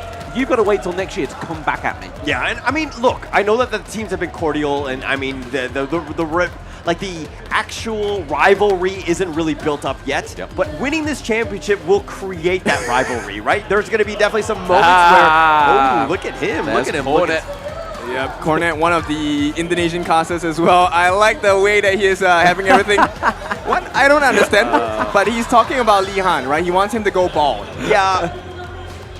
I didn't understand the words, but I did understand the mannerisms, and I'm a little uncomfortable. Yeah, a little bit, no PG there, right? Yeah, trying to keep it PG, it completely went south there. So thanks to the Indonesian caster Cornet throwing that one onto the screen. I don't think I'm going to be able to actually burn that from my memory tonight.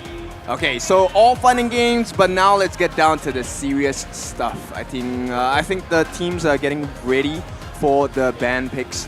And finally, we get to have this finisher of the series. Let's see how these teams do. Yes, there we see the big bold letters of ban and pick. We're into it. The Zhang Fei is one of the bans already. Yeah, it's going to be funny. The Zhang Fei's already been banned out, and it looks like it's not going to be Team Honor and Team Cake. It's going to be BSE versus, of course, Dominator Esports going into this one. But you hear the crowd. You know who the crowd wants, and then, of course, it is Dominator Esports. Yeah, it looks like the BSE are on the blue side, right? And it looks like Dominator may be on the red side. We'll have a little bit of a dive into that soon as we get those BPs. I am going to turn around because, I mean, I'll be able to see it before you guys. And we're seeing a sizable draft here from BSE, but also Dominator going with a very aggressive Byron first pick, Liam Poe into Toshi's Lady Sun. Yep, a signature pick for Toshi for sure, but this is a tough mountain to climb, right? Because they do have the Diadea. We've already seen how powerful this roam support is, and it's going into the hands of Zhe as well. Right now, in terms of the jungler, it's going to be the Yuhan as a flex pick, and we're going to have the signature Arlie coming out for JR as well. Yeah, I mean, yeah, the Yuan. Good way to flex the Huan, right? Could go into the mid lane. We saw it more so than not, but look at that. That Luna ban is going to be aimed at Freddy, so straight to the dome in terms of the bans. Yep, so two messages sent over, right? Number one, we don't like your Luna. Number two, give your Hanshin a try. Yeah, give your Hanshin a try. Oh, I mean, they've still got one ban here, right? There's the Hanshin.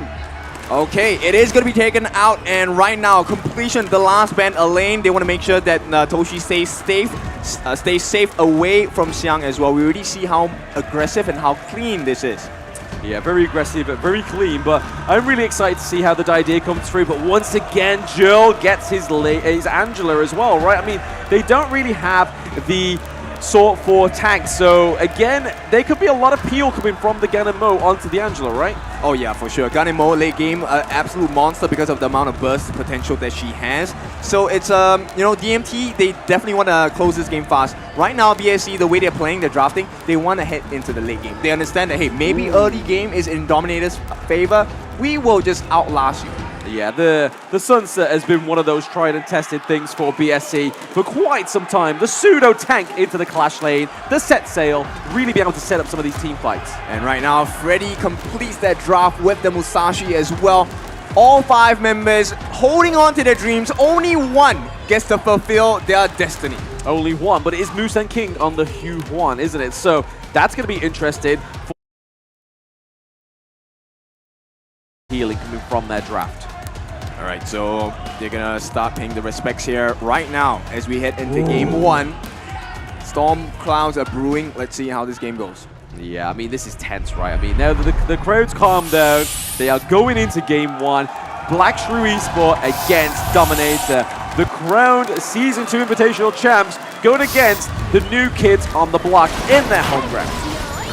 Okay, so first and foremost, we have to take a look at the invasions. It looks like a 3-2 formation for the side of the mid lane. Yeah, forcing it out already. L doing a little bit, you know, just a skirmishing of just pushing them away. But again, this is a little bit different. Dominator Esports really want to be aggressive. It looks like they're going to be contesting the blue.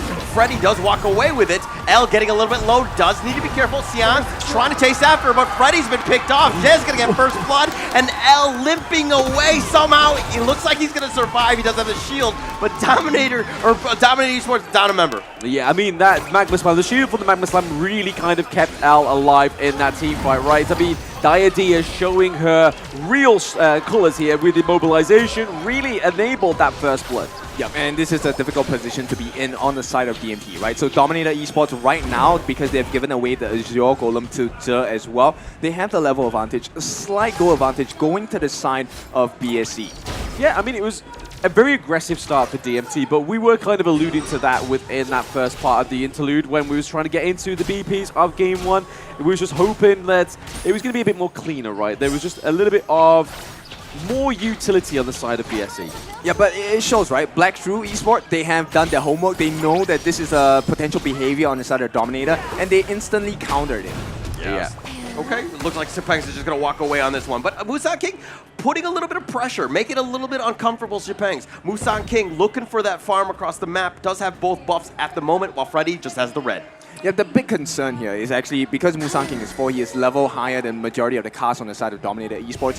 The burst potential after the duel to the death, you're going to have to throw so many skills in order just to try and kill him. And you might not get it. You might not get it. I mean, we do see the stun come through from Musan King on the Q1 onto L's Liam Po. But again, I feel like this is just a very much more of a prodding and poking, right? They just want to try and set up these lanes for the best shape that they can have in the early game. And Byron and Sunset really can kind of go head-to-head with the 1v1s, right? There's a lot of stuns with both of those heroes. Yeah, and I like the fact that you pointed this out. You know, one of the strengths that I feel Chipangs has is that he enables the team more as a clash laner. And to counter that, Xiang actually takes the Sun Tzu because set sail is one of the biggest team fight aids, especially when you want to group up and clump up and, you know, just fight as a team. And the fact that you can get a passenger as well, right? You can bring somebody down with you. So like the likes of Musan King, he's able to bring in the heals from the Q1. But right now, there's a lot of tit for tat going on. I mean, DMT know that they can't overstep because BSE have their number. Oh yeah, for sure. So it is actually paramount that Chipangs is able to win out the lane against Xiang. He needs to have the advantage, right? And until he gets that advantage, DMT, they can't play too dangerously. Yeah, and I mean, because how much BSE are rotating here, right, as well, it's not like Freddy has the privilege to be able to go and help with a 2v1 of the clash lane, so there's a lot of pressure already being applied from Black Shrew Esports, and you can kind of be it's reflected in the gold, right? About a 1.1k gold difference. Oh yeah, for sure. So they need to start shutting people down, right? And I think DMT, they have made a conscious choice to ignore the mid lane. They would rather deal with a strong Zihong than a strong JR because he is very mobile. So a lot of pressure putting down. I'll be very surprised if they don't get a kill onto JR anytime soon. Yeah, I mean, JR's kind of flying under the radar, right? He's just being able to get up this the resources, all the farm going into his favor as well, and it's all been helped and aided by Jet into the support role. But we do see the teleport come down from Pangs into the farm lane. Yep, it's a difficult position to play from, right? But the game's not over. At 4 minutes in, the first objective is available. Pangs, he needs to hold Xiang at this point. Yeah, just holding him back. JR looking to do some damage. Pangs is on the wrong side of this. He flashes over the wall. He's taking so much, and Jihong gets that peek. And now BSE, though, Freddy on the backside did get the Tyrant, so they did trade. They did trade. The Blazing Brilliance does connect through onto the backlines of BSE, but it's just going to be a bit more of a deterrent there for them to clear this mid wave. And Toshi's been forced into the rotation there, but DMT did get the neutral objective though, so it was a trade of a kill for the neutral objective. It's still not, they're not out of the woods yet, right? Because at this point, L is actually a risk factor. He is a liability because level 5, it's pretty easy for Musang King to really get the burst down onto him. Same for the side of Zihong as well as JR. So he needs to play extremely safe. Unless, if not, he's going to give away unnecessary kills. Yeah, you can see down here into the farm lane, the goal difference is pretty much neck and neck for both Lady Sun and Ali. So again, just paying that lane kind of a verse off between these two teams. JR and Toshi like to keep it very close. And this is why I say Toshi's better, right? Because, you know, for JR, he has 2 assists, slightly ahead in gold, technically. Yeah. But right now, Toshi's actually taking the lead. Oh, the burst ram forward. He's going to do a little bit of damage. The Tremor Smash knocking him up, but there's no follow-up. L has gone too far. Toshi's looking to just run away. He's looking to fight this, but he's at half. Here comes the boat. Set sail. Get on board. And I'm the captain now as Toshi gets blown up. Jay now on the run. He's going to be chased. Freddy does get the return kill. The Blazing Brilliance looking to do some work, but they're trying to fight this 2 versus 3. They do have the damage. Freddy gets another kill on the Musang King, but he dies in return. And now it looks like Pangs has joined the fight. He's going to look to run. JR picking him off the force field suppression, and it looks like he's trying to fight this one, but JR gets another. He should have kept running, right? We saw that L was running down with the Liam post, so he should have kept running, and more than likely JR would have peeled off there, right? The force field suppression just wasn't enough. There wasn't enough rage on the Byron. I mean, he was dead, right? The moment, you know, JR had his targets locked on him, he was just a gone man. But at this point, you know, aggression will not stop from the side of BSE. I think they managed to steal away the Azure Golem as well. Tremor Smash onto Xiang. The burst ran back. The set sail is just going to be used just to zone, and it looks like they will back off at this point. Yeah, back up at this point, but let's have a little quickly cheeky look at this replay. But look, 2 passengers into the back line, taking down Toshi. That's exactly how you want to start a team fight, but we do have to give props over to Freddy, right? He gets a double kill onto Musang King as well. Okay, so good job, but you know, a pain point that is going to be very hard to not address is the fact that Toshi actually had to commit the flash, and he still died. Yeah, I mean, when you use your common skill, you want to be using it to kind of guarantee your own safety, right? But unfortunately for the side of DMT, it wasn't going to be claiming that for them. But they were able to take the T1 down into the bot lane as well for BSE. So again, they may have lost the double kill. Yes, they came out with more kills than deaths, but they did get the T1 as well. Okay, so decent efforts. Freddy tried to go in ham, but he's going to just back off. L taking a decent amount of damage. Xiang still up in front. They thinking about going in on the backside. Pangs doing some work, and Xiang is going to be killed. He got picked off. But at what cost though, right? You see JR going for the macro play up into the clash lane, taking another T1. This is BSE MO to a T. I think it doesn't matter that much, right? Yes, you lost 2 T1s, but it's about the confidence for the team, right? DMT, once they hit the late game stages, they are fully equipped to have late game fights as well. So right now, they just need to make sure they have the composure, make sure they have the confidence to take fights against BSE. Because you can't give BSE space. If you give them space, you're going to regret it. Oh, speaking of taking away space, they're invading the enemy jungle. The Chaos Cinder just kind of zoning them away. But they've taken some chip damage in the top T2. A little worrying, but BSE decided to then back off. Yeah, pretty kind of overextending there into the enemy jungle, kind of just saying, look, hey, we're not afraid, we're still going to be going ahead with this one, but still very close in the gold lead. We see that the Shadow Ripper, the Doomsday coming from Ali as well. We know you love the Doomsday, don't you, kid? Oh yeah, for sure. Against a lineup that is pretty tanky with the fact of Pangs, Freddy as well as L, this Doomsday going to do a lot of work for the side of BSE. But right now, BSE, I think they're gonna try and see what else they can find. This is the great utility of Yuan right though. The phase check-in with her AoE is just on point. If you land the stun, it's already going to set you up to a great engage. Xiang and Freddy in the backline. Yeah, Freddy dances over the wall with the extreme speed. L though, there looks like they're going to just try to run away. They've been zoned away. BSE doing a good job of pushing them out. With these Vanguards pushing, it's going to be difficult for Dominator Esports here. Just a little bit more difficult, right? They do have the Overlord, so they are going to try and take this T1 into the mid lane, but they do have the Angela, so wiping down the Vanguard is an easy feat. Yeah, not going to be an easy one for him. The Unending Sorrow going to be used, just backing them off. Musan King now looks like they're going to focus on this Tyrant here. Yeah, massive advantage for the side of BSE, right? There's no way they can enter this fight. And at the same time, there's so many problems they need to fix around the map. Number one, that T1 on the top. A lot of pressure coming in from the side of BSE. So Dominator, they need to find some of the split push, get the waves back in their favor before they start taking the fights. Yeah, but speaking of favor, we just saw that the Eye of the Phoenix was built onto the Huon, right? So that HP regen is going to be so much more greater on the Huon. Oh yeah, for sure. And of course, with that being said, I think while everything is going in Black Shrew Esports' favor, right now, Freddy's doing a very good job of trying to recover. He's actually keeping pace. He's level 12 as well. He's keeping pace, but this is something that we've seen many times again with Freddy just hiding in the bushes. He's trying to get a bit of intel because he is a level ahead, obviously, of the Clash lane, but he's kind of still maintaining that distance between Musan King. He's just got to make sure he doesn't give Musan King too much room and too much resources over to himself. Because if you look at the global gold lead there, it's about 4K. Yep, it's a sizable amount, right? Silver Lining, they are maintaining that T1 in the mid, so that's great for them. But right now, the main problem is, even if you survive, how do you start a fight against BSE, right? You have to get rid of Zhong. The burst damage from this Garden Mode is too much to ignore. Yeah, and he's able to phase check as well, right? So they've not only got the phase checking from the Huon, they've got the phase checking from the Ganon Mo, and he also can be able to bait with Yarley. Oh, they're looking to go over this with the burst ram, the Tremor Smash on connecting on the side. The Unending Sorrow, but Jay has already been killed. L is going to be killed in return. The flash away by Chipex. He's trying to go, but Toshi had gotten the Tyrant. They're trying to retreat. They're trying to stay alive. Freddy, though, got caught out. Jurl has been killed, and they've turned this around. It's going to be a 2-for-1. 2-for-1, but they did get the crucial kill theft, right? That is onto the Shadow Tyrant. Yeah, now Freddy running for his life. He's running back and forth. Oh, what a juke! Oh, what a juke! Oh, he Freddy makes it up! survived! Wow! Using that Fog of War, and they had no idea, but he gets away with a recall, and Freddy playing with fire, but he comes out alive. Now, this is the quality we were looking for, and I think we might be in for a big one.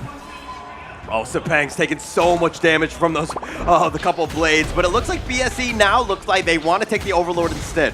Yeah, I mean, that was a good... we even saw that Freddy did a dance of success, right? He was just like, hey, I made it, guys. Don't worry about me. I'm back at base. I'm going to get healed up, and we're going to go back at it again. Try and get some chinks into the armor of BSE. Yep, so small wins, but it's not big enough, right? No. Because at this point, Dominator, they still have not regained control of the map, and in fact, it is going to be a risk just face checking their side of the jungle as well. Yeah, I mean, props to Freddy, though. He is ahead of the goal of Musan King. Sorry, no, Jay got that steal on that one. Yeah, he did get the steal. He did get it. He's going for it. They're looking to go, but Simpeg's taking so much damage. He's going to be killed. JR's been killed in return, though. They're going to continue on, but that Tremor Smash was on point by L, and here comes Freddy. He's looking to fight, but he looks like he's been killed, and they're looking to go. Toshi does get the pick off, and they're continuing on. It's going to be a 2-for-2 trade. Yeah, DMT really scrappy in this one, right? 2-2 as the trade goes through there. So they are meeting BSE's expectations, right? But the thing that really concerns me is the timer. It's ticking down, and we know BSE kind of activated at that 18-minute mark in the last game. Okay, this was the big fight, right? So many things happening at the same time. The more important one is that JR gets taken down by Chipeng. He actually had to reposition himself, and the surprise flash from Jill to get that Chaos in this into the Blazing Brilliance changed the whole fight for the side of Dominator. Yeah, speaking of the whole change of the fight, though, they got the T1 into the mid lane. That means they can open up the pressure into the enemy jungle. Obviously, the Vision Sprite is now activated for the side of DMT. So trying to get the ganks maybe a little bit less of a problem here for DMT because they have the Vision Sprite. But we know that BSE can deactivate it. Oh yeah, for sure. But so right now, Toshi has a very important job. He just needs to make sure that he gets his farm up. They will be able to, stop any aggressions, even if they lose this Vision Sprite in the top lane as well. Right, Toshi, 1 level to max. He already has the Daybreaker, so there is armor pierce. All he needs now is to make sure that he has decent position in the fight. Sail trying to find L. They do, but he dashes away. He's going to be fine. The red buff is up. Crimson Golem, but okay, the Unending Sorrow is going to be used on the backside. Trevor smash though, but where's the follow-up burst ram? The flash away, L does survive, but Freddy looking to go in with the duel to the death, but it might have been too far. He's going to be killed. JR gets that pick. The Blazing Brilliance just zoning them away. Freddy is down for 35 seconds. They're making the same mistakes as the first time that they met, right? True. DMT, the communications is not clean. They're not making the correct calls at this point. Freddy, I'm pretty sure, did tell the team that he was going in, but everyone was still lagging behind. Yeah, that's what you don't want, right? It's like, if they all went in with Freddy, I think it would have been a lot more fruitful for DMT, but now the gold lead is still they ahead found it. The for force field BSE. suppression. Sepangs has to actually flash away. L taking so much damage. The couple blades finds him. The set sail coming in. It's actually going to be a little off the mark, but it doesn't really matter. They wanted the T3, but there are no minions. Yeah, there's no minions, but the set sail was there just to deter them away from trying to wipe out the minion wave. But the Blazing Brilliance does connect, taking out the minion wave into the clash lane, keeping these high ground turrets alive. I mean, this is exactly what DMT need to do right now. They're on defensive, but they need to maintain those high ground turrets. Yep, the formula for really just hanging on in this game falls to the responsibility of Jero and Toshi. They are the two fastest wave clearers in the team, so they can't afford to die, right? But it's a very tough task to complete, because at this point, every single objective, more or less, is a soft guarantee that it's going to go into the hands of Black Shrew Esports. Yeah, soft guarantee, but you can kind of see here the difference of the neutral objectives, right? 4 to 2. So again, BSE getting double the amount of the neutral objectives, really showing dominance and clear decision on the Gorge. Oh my god, those couple blades do so much damage. Jurl actually has to just go heal in the fountain. They've been completely zoned away. They take a free bottom T3. They want to take the mid T3 as well. And now Dominator Esports, yeah, you have full life, but now how are you going to hold without those towers?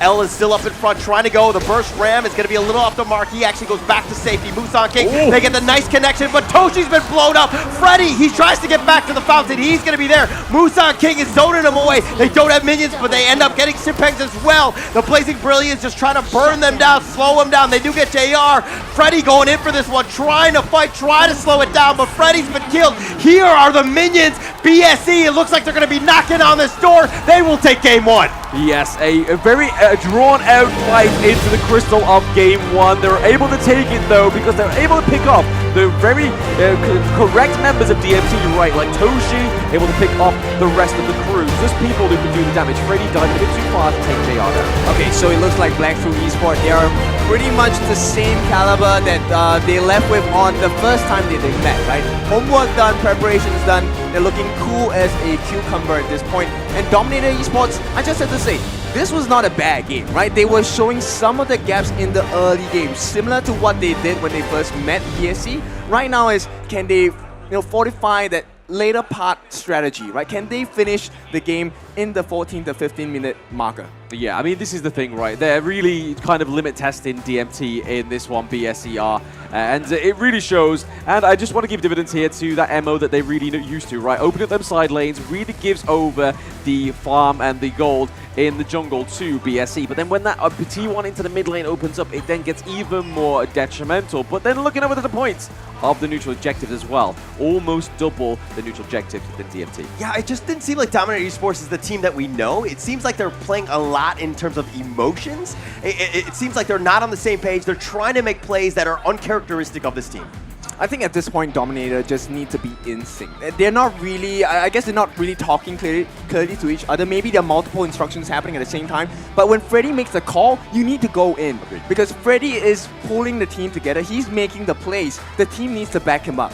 The team does need to back him up, but I feel like L was kind of always misunderstood as well. Like, it was Freddy and L always trying to take the charge, always trying to make those plays and dive into the back lane, but it just didn't actually come into fruition. Like you saw there towards like the 10-minute mark, they was lagging behind. But we're actually going to see it again in the highlights of Game 1 where BSE took 1-0.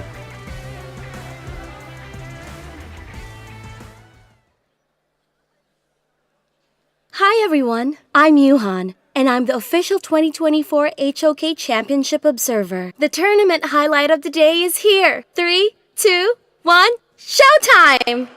Game 1 goes to the side of Black Shrew Esports, and they started simply because of one big mistake, right? So DMT, they overcommitted into this first Azure Golem invade, and it just fell downhill from there.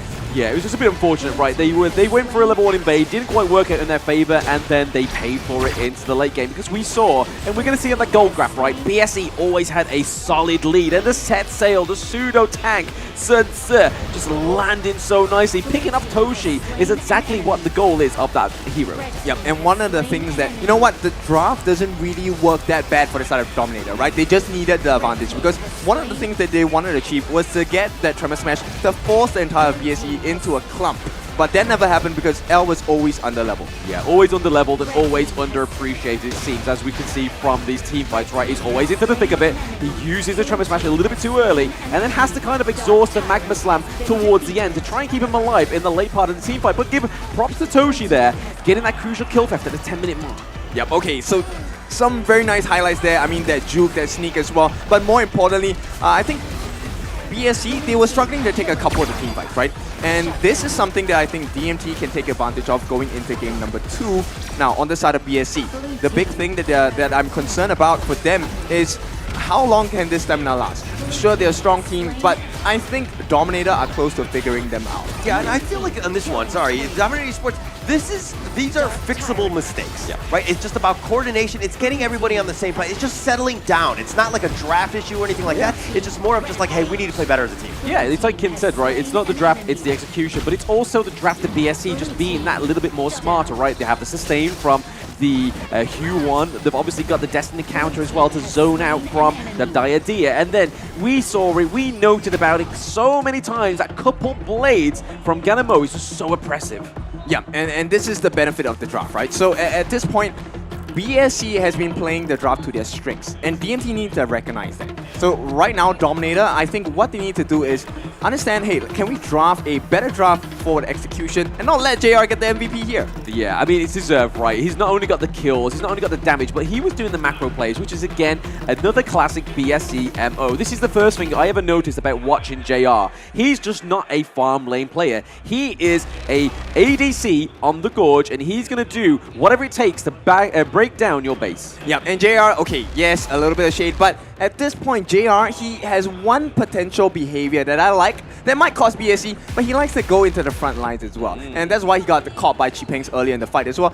But when you have such a huge lead, 12,000 in the bank, 6-2 and 8, fully 6 slaughter as well, I think you can afford to play a little bit more dangerously. Exactly. I mean, so these players want the highlight, right? There is a certain amount of ego that needs to be within these competitive players that makes them that more competitive than their opponents, right? But JR was ahead of the gold at the end, but there was plenty of times within that game where Toshi was actually ahead of the gold in the lane. Oh yes, but it's not enough, right? Because the way they've itemized, it's all about shooting, it's all about the Dawn Lights, it's about the redemption. We'll give you extra shields so we can fight and outlast and outlive the team, the opponent team a little bit longer. And take a look at the damage. Main highlight for me was John because he was landing those couple blades like, there was a target bot on all of the different members. He was so annoying, just zoning them away. And again, just doing so much chunk damage that Dominator Esports really had no chance to actually take a fight because they were so low. They had to back off all the time. Jiong was an absolute monster. Yeah, it doesn't matter how tanky L was on the Lianpo as well, right? He was just able to pick them off at the last part, taking that much bit of damage. And like I said, I referenced the gold graph earlier on, but you're going to see that BSE always had that sizable lead as it just went up, up, up. Bit of a dip here, a bit of a flat line, but then this is where it just capitalized into a huge lead at that 15-minute mark. Yeah, so this is game 1, right? But once again, this is a 7-game series. We are in for the long haul. One win does not amount to much at this point. Only when you're maybe, 3 games up do we kind of see like the light opening. While it's only 1 game, I kind of feel like, the crowd, the cheering has kind of deflated a little bit. A little bit. It's definitely quieter. I can hear myself think for once.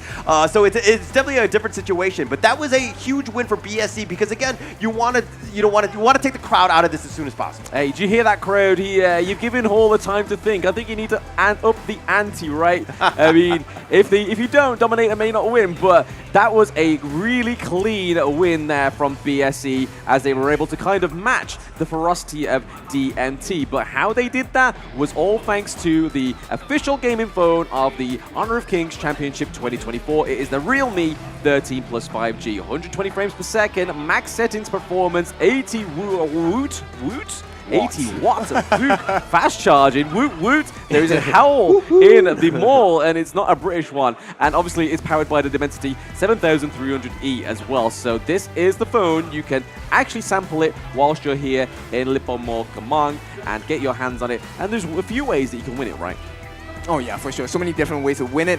You can do the voting process. You can take part in the championships as well. And I think we want to share a little bit more with you. If you want to experience what it's like to be on a stage here in Lippo Mall Kemang, you can join the championships that kicks off every Saturday evening from 8 o'clock.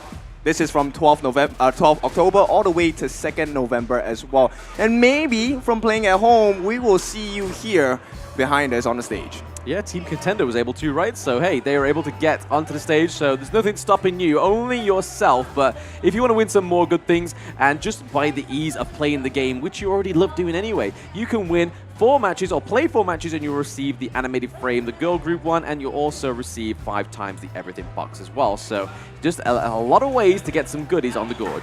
Oh, for sure. Now we need more goodies to come out from both of these teams. I think that was a fantastic game 1. Some gaps have been shown, right? But I think we need a little more, not just from the crowd, but from the players as well. Yeah, and I think going into this one, Dominator Esports, really just settle down.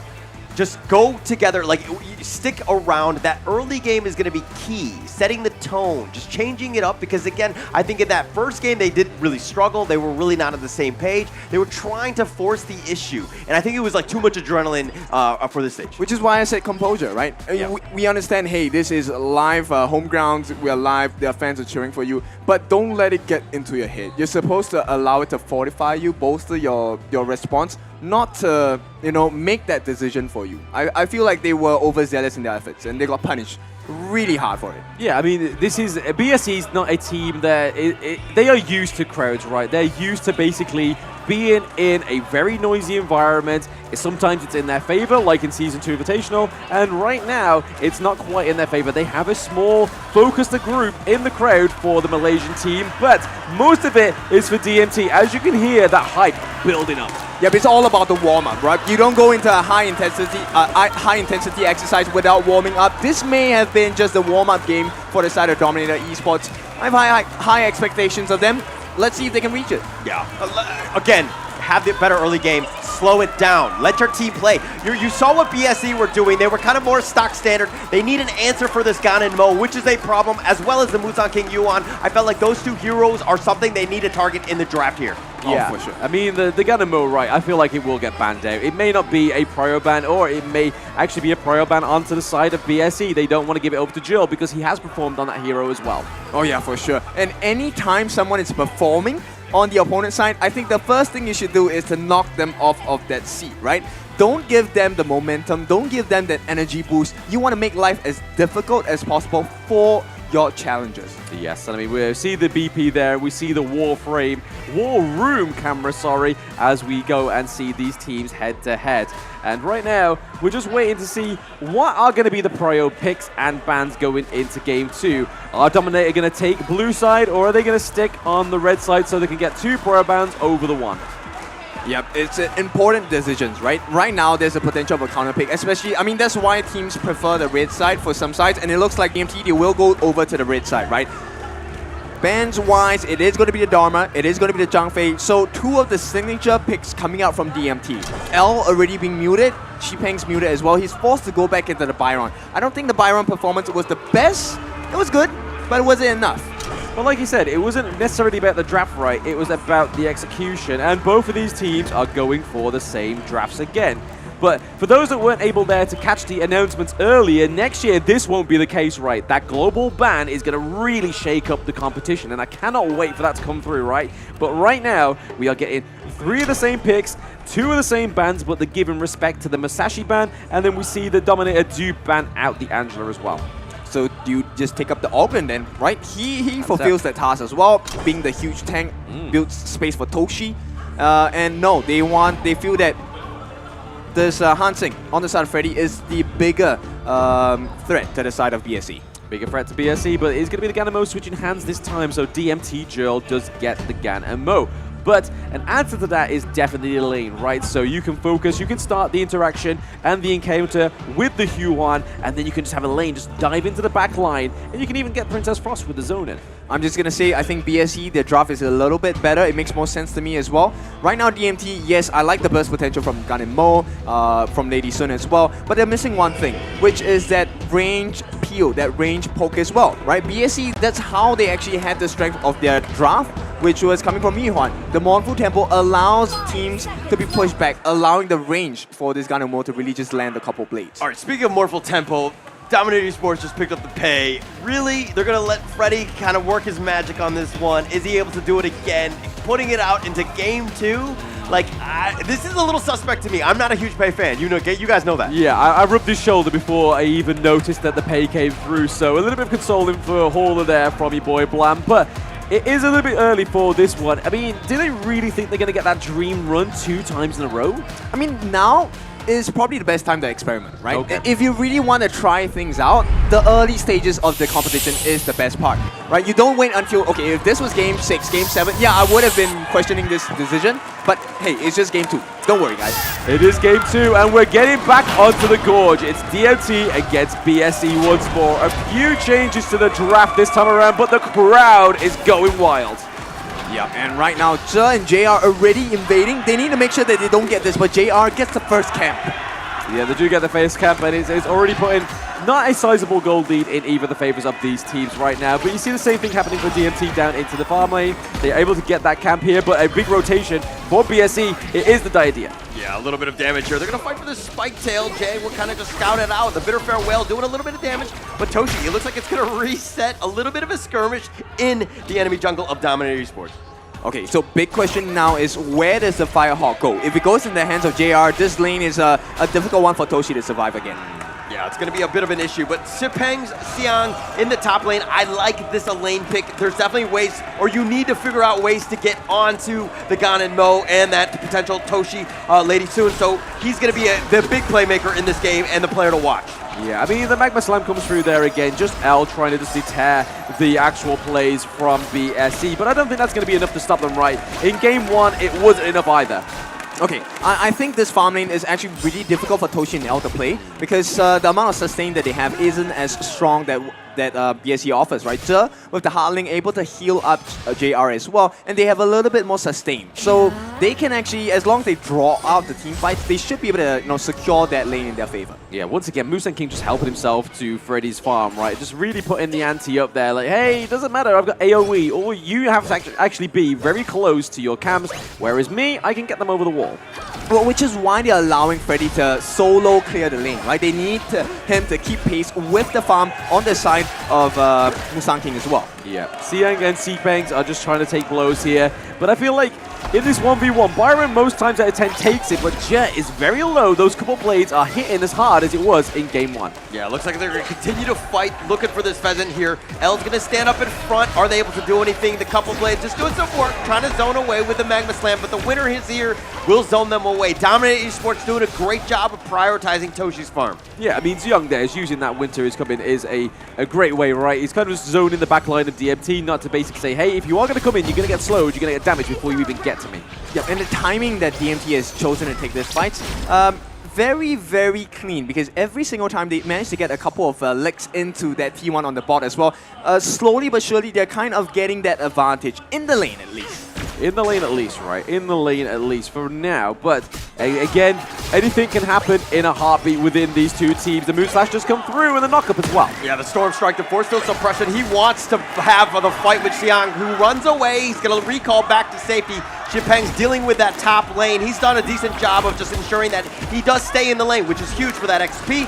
Great job by Xipeng. Yeah, DMT's kind of trying to ensure the same kind of pain that's going on into the farm lane as into the clash lane, right? They want to make sure they can kind of get some T1s earlier on, because I feel like that was a bit of their mistake in game 1. Yep, they need all this vision control, map control, because it's a two-part fight with BSE, right? First part of the fight, you have to force out so many ultimates from the side of from the side of Musan King as well, and even Xiang, right? You want them to waste these abilities, and only the true fight only comes in the second part. Yeah, speaking of second party, is a 2v1 up into the clash lane. CC Immunity is going to be enough to clean. Oh, the Death and Sunset is going to just back off. He does have his shield. He's going to be fine. He clears the minion wave. But in the Tyrant, it looks like Musang King will take the first Tyrant of the game. Yeah, so again, they're able to keep Siang alive and under 2v1 and able to get that neutral objective going over to the side of BSC. So back for back, game for game, it is the first neutral objective going over to Black Shrew Esports. So that extra damage, the lightning effect is really going to amp up JR's oppression.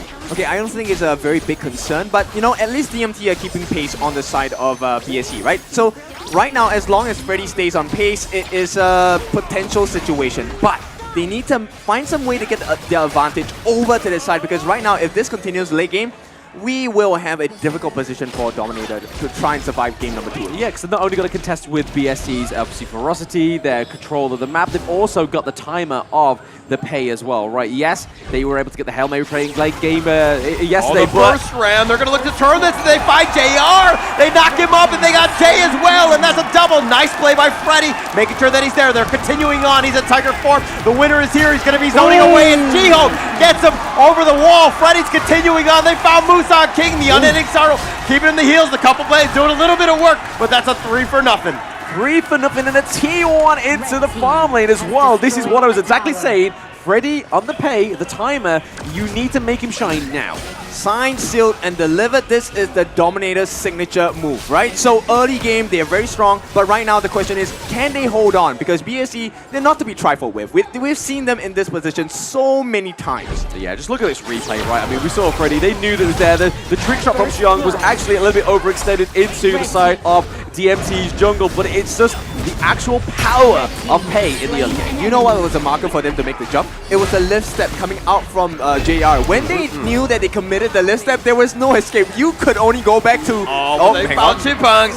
Please continue. Yep, speaking of no escape, it was a no escape for Chipangs. Oh, Trevor smash, Jihong so low, he gets picked off. Toshi with just that last shot does get the pick. JR trying to defend him, but L walks away.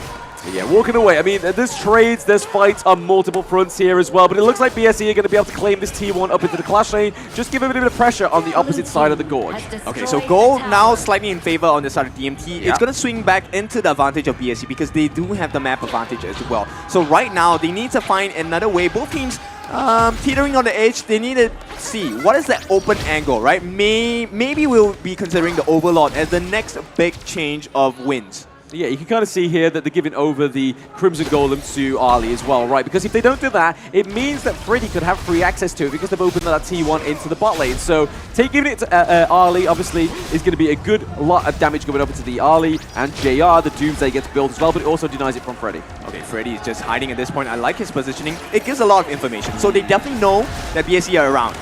Yes, they are. I mean, there we are. The AoE trying to clear up that mid lane wave. Right the winner's here, the prison Toshi get blown up, Musang King all the way, he's diving the tower, the unending sorrow, the flash away by Jurl, but it might have been too far. Musang does die in return, and JR's backing off, trying to do a little bit of chip damage. Freddy on the backside, the striker stance, doing a little bit of work, he's looking to go in, he's in Tiger form, but he's been kited away, and he's going to be slowed down.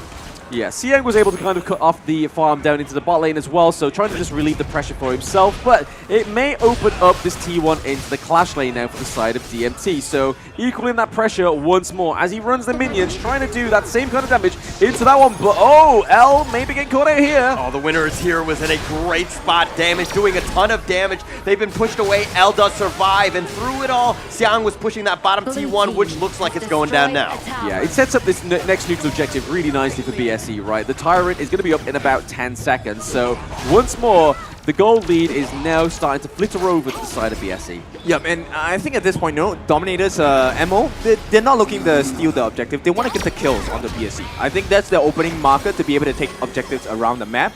They don't really care about the Tyrant. They want to get the T1s, to get the T2s as well. So I think they're perfectly comfortable with what's happening here. Freddy is going to be in charge of pushing down the lane. Yeah, Freddy going for that T1 up into the clash lane just to put more pressure onto the side of BSE as well. But you're going to see Sipangs, he's doing a bit of proxy farm there, just trying to keep off that T2 harassment. Yep, Zhihong is going to be scouting with the Shattered Ice as well. And right now, it's going to be a stalemate, right? Whoever clears this way faster does have the potential to put some damage in. Yeah, the potential to put damage in is very much so, but L coming in from the back line there. Trevor Smash. The Trevor Smash connecting on a 3! That was a monster one, but L is going to be killed. The Death and Sunset finds Toshi. Xiang is chasing after him. Does get that pick off. JR is going to get Simpex as well. They found Jurl though. Freddy though, he's going to be the last to survive. He's looking to fight 1 versus 4. He's going to be ganged up and he's going to be killed. JR gets the double. Make it a triple. Triple kill over to JR. That is not what they want going into almost 10-minute mark in this game 2. BSC, they need to wait for the minion wave in the mid lane to take the T2. Yeah, but this is what BSC are known for, right? So you make one mistake, we clear the team, and suddenly your base is wide open. So yeah, speaking of wide open, that T2 is now gone for sure. But this replay, right? L with the 4-man knockup, but it is the crucial crowd control from the Hue-1 that really mitigates that engage. Yeah, but that jump by the lane, Mr. Xiang, he did so much work for the team. And once again, it's the same problem, right? DMT, the comps, they're not clear. Nobody is catching on to the catches that the teammates are making. Maybe it's because it's too loud in here, right? Maybe they can't hear.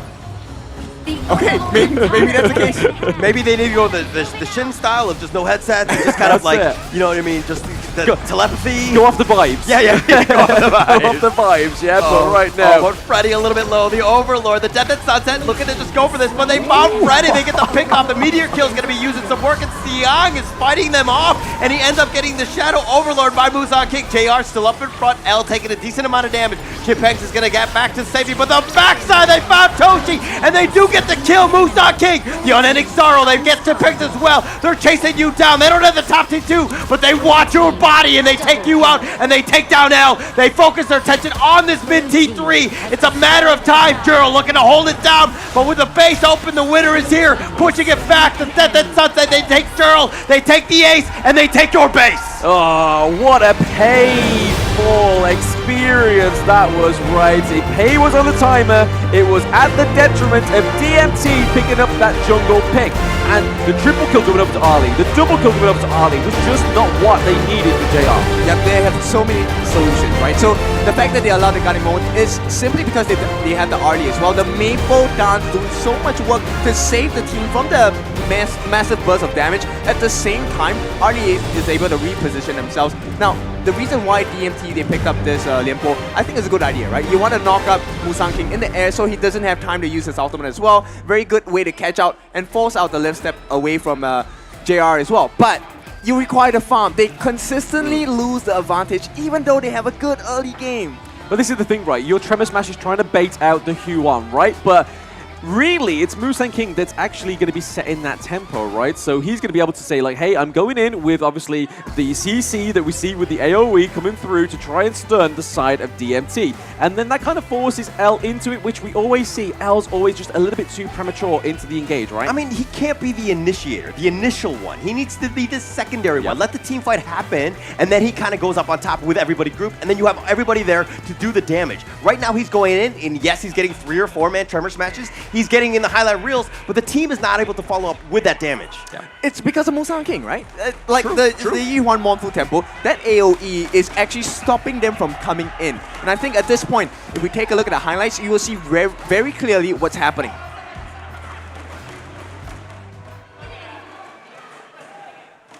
Hi everyone, I'm Yuhan, and I'm the official 2024 HOK Championship Observer. The tournament highlight of the day is here. 3, 2, 1, showtime! So here is your highlights of Game 2 between BSE and DMT. But we see the first blood actually go over to DMT, so again, a little bit more fruitful for the side of DMT in this one, but it was all down to Pei, obviously a very early game hero into the jungle, but it kind of started to fall off towards what we'll see in the end part of this highlights. But again, Musan King getting this Hue-1. I don't know why they keep giving it over, because it is such a oppressive pick rate. It has the AoE, it has such great range, but it also has the healing.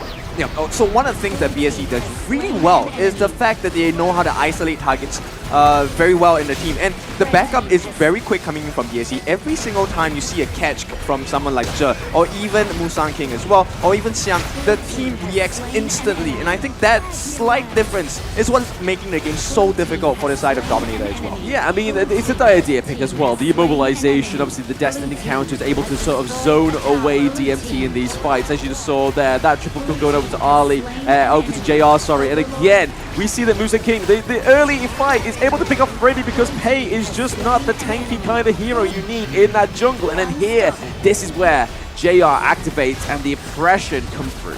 Yep, they have so many layers to cover themselves, right? They have the heals from Zhe, they have the stun coming in from Musang King, they have the backline access from this from Xiang as well. Yep. So there's a lot of chaos that BSE, really just forces Dominator to experience. And I think playing against a team like BSE who have championship material experience, it's a tough nut to crack. Yeah, tough nut. I mean, but everybody on BSE are playing so well. Everybody understands who they need to go for, and it looks like the MVP of this one is going to be none other than JR. 613, 30% of the hero damage. He was just stepping in and out, just picking everybody else off. He was having such a monster game. Yeah, 6 kills back-to-back for 2 games in a row, right? So he's kind of making a mark here. He wants to get those kills on the board. He's doing the damage. He's taking less damage than a lot of people on the side of DMT as well, but then it's also the gold, right? It's just JR down to a T. About the macro, about playing when it's best. Playing on the front foot and being so aggressive in these team fights, kind of just wiping out DMT. I feel like he was listening to our comp just now when I said Toshi was better, and he's out to prove me wrong. So, hey, right? hold my beer. By the way, Kindofu said that. No, we didn't say that. Kindofu. Yeah, who's that? It's an owl again. It's that 80 woot charge. Yeah, but 9,000 gold going into 10 minutes. That's close to 1,000 a minute, right? And with the Doomsday, he was able to melt down so many different members on the side of DMT. Not only that, he had the Eternity Blade, Shadow Ripper as well. Working close towards that Daybreaker, and he didn't even require the item. He was dealing the burst damage already. Total 56,000 worth of hero damage dealt to the side of Dominator. Yeah, less than last game, but it's because this game was a lot quicker, right? Just 49 seconds after the Shadow variants of those neutral objectives. I also want to highlight Xiang just having a monster game on the lane, because he was just, every death at sunset, he was so focused on finding Toshi, just making sure that he had to run away, not able to just kind of freely do damage from afar. He was constantly pressured, and he had a rough game because of that.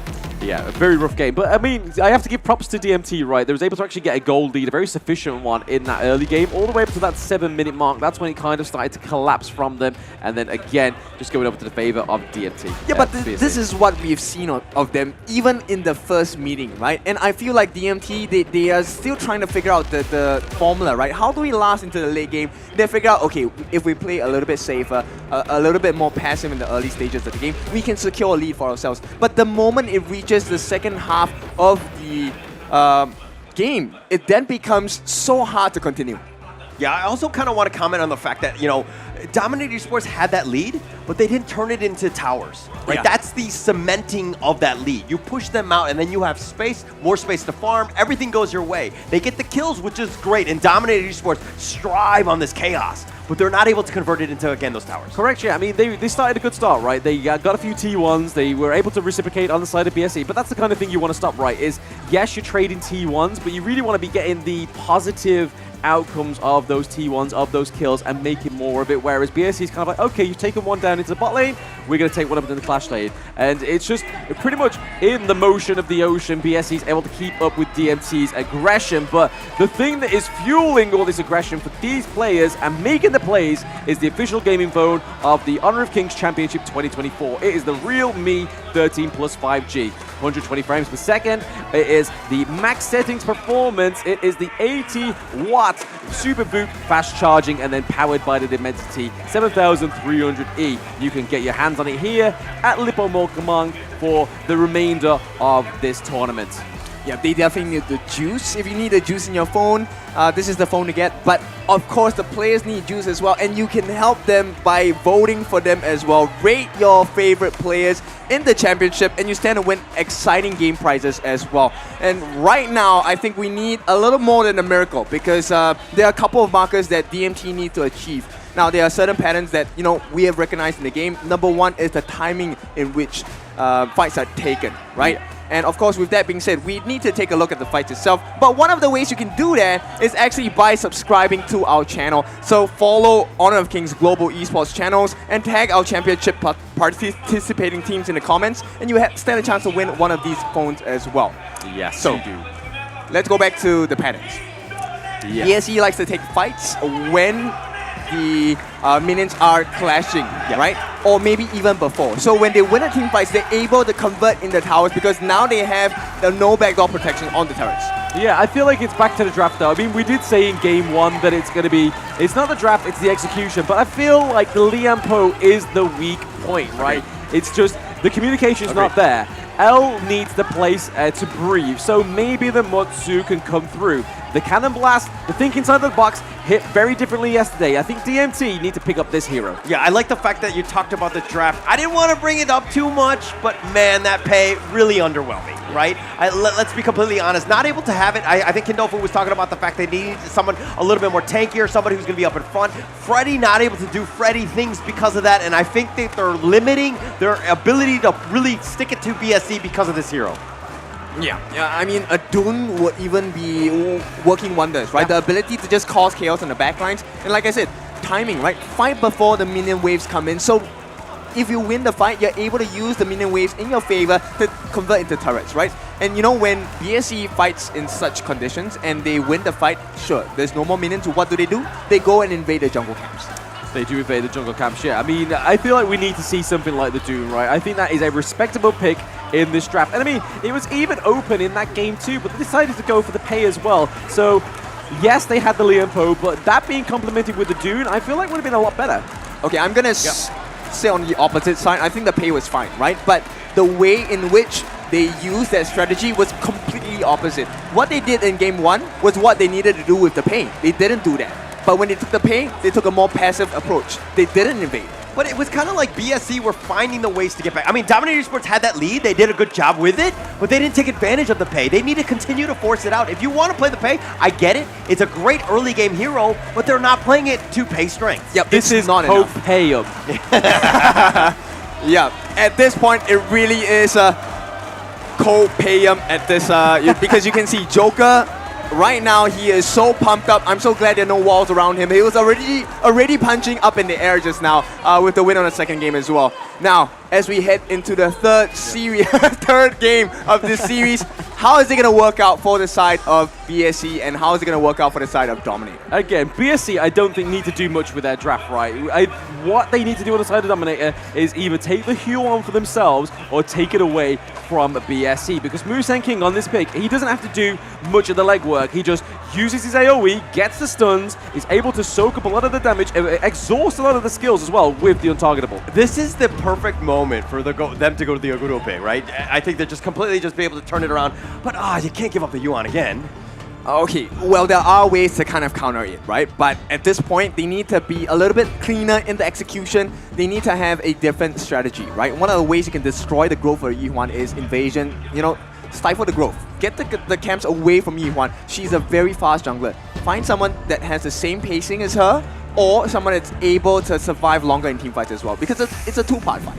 It's a two-part fight. We get the Masashi, we get the Lian Po again. Obviously, this is a bit of a repeat from game one, right, for Freddy on his Masashi. It was better than the previous jungle of last game, right, Pei. I feel like the Masashi did a lot better for Freddy. He was able to pick up a double kill in the early game, and then we do see that Toshi gets the Ali for himself. But JR is like, hey, I'm going to try out, I'm going to rent the Lady Sun.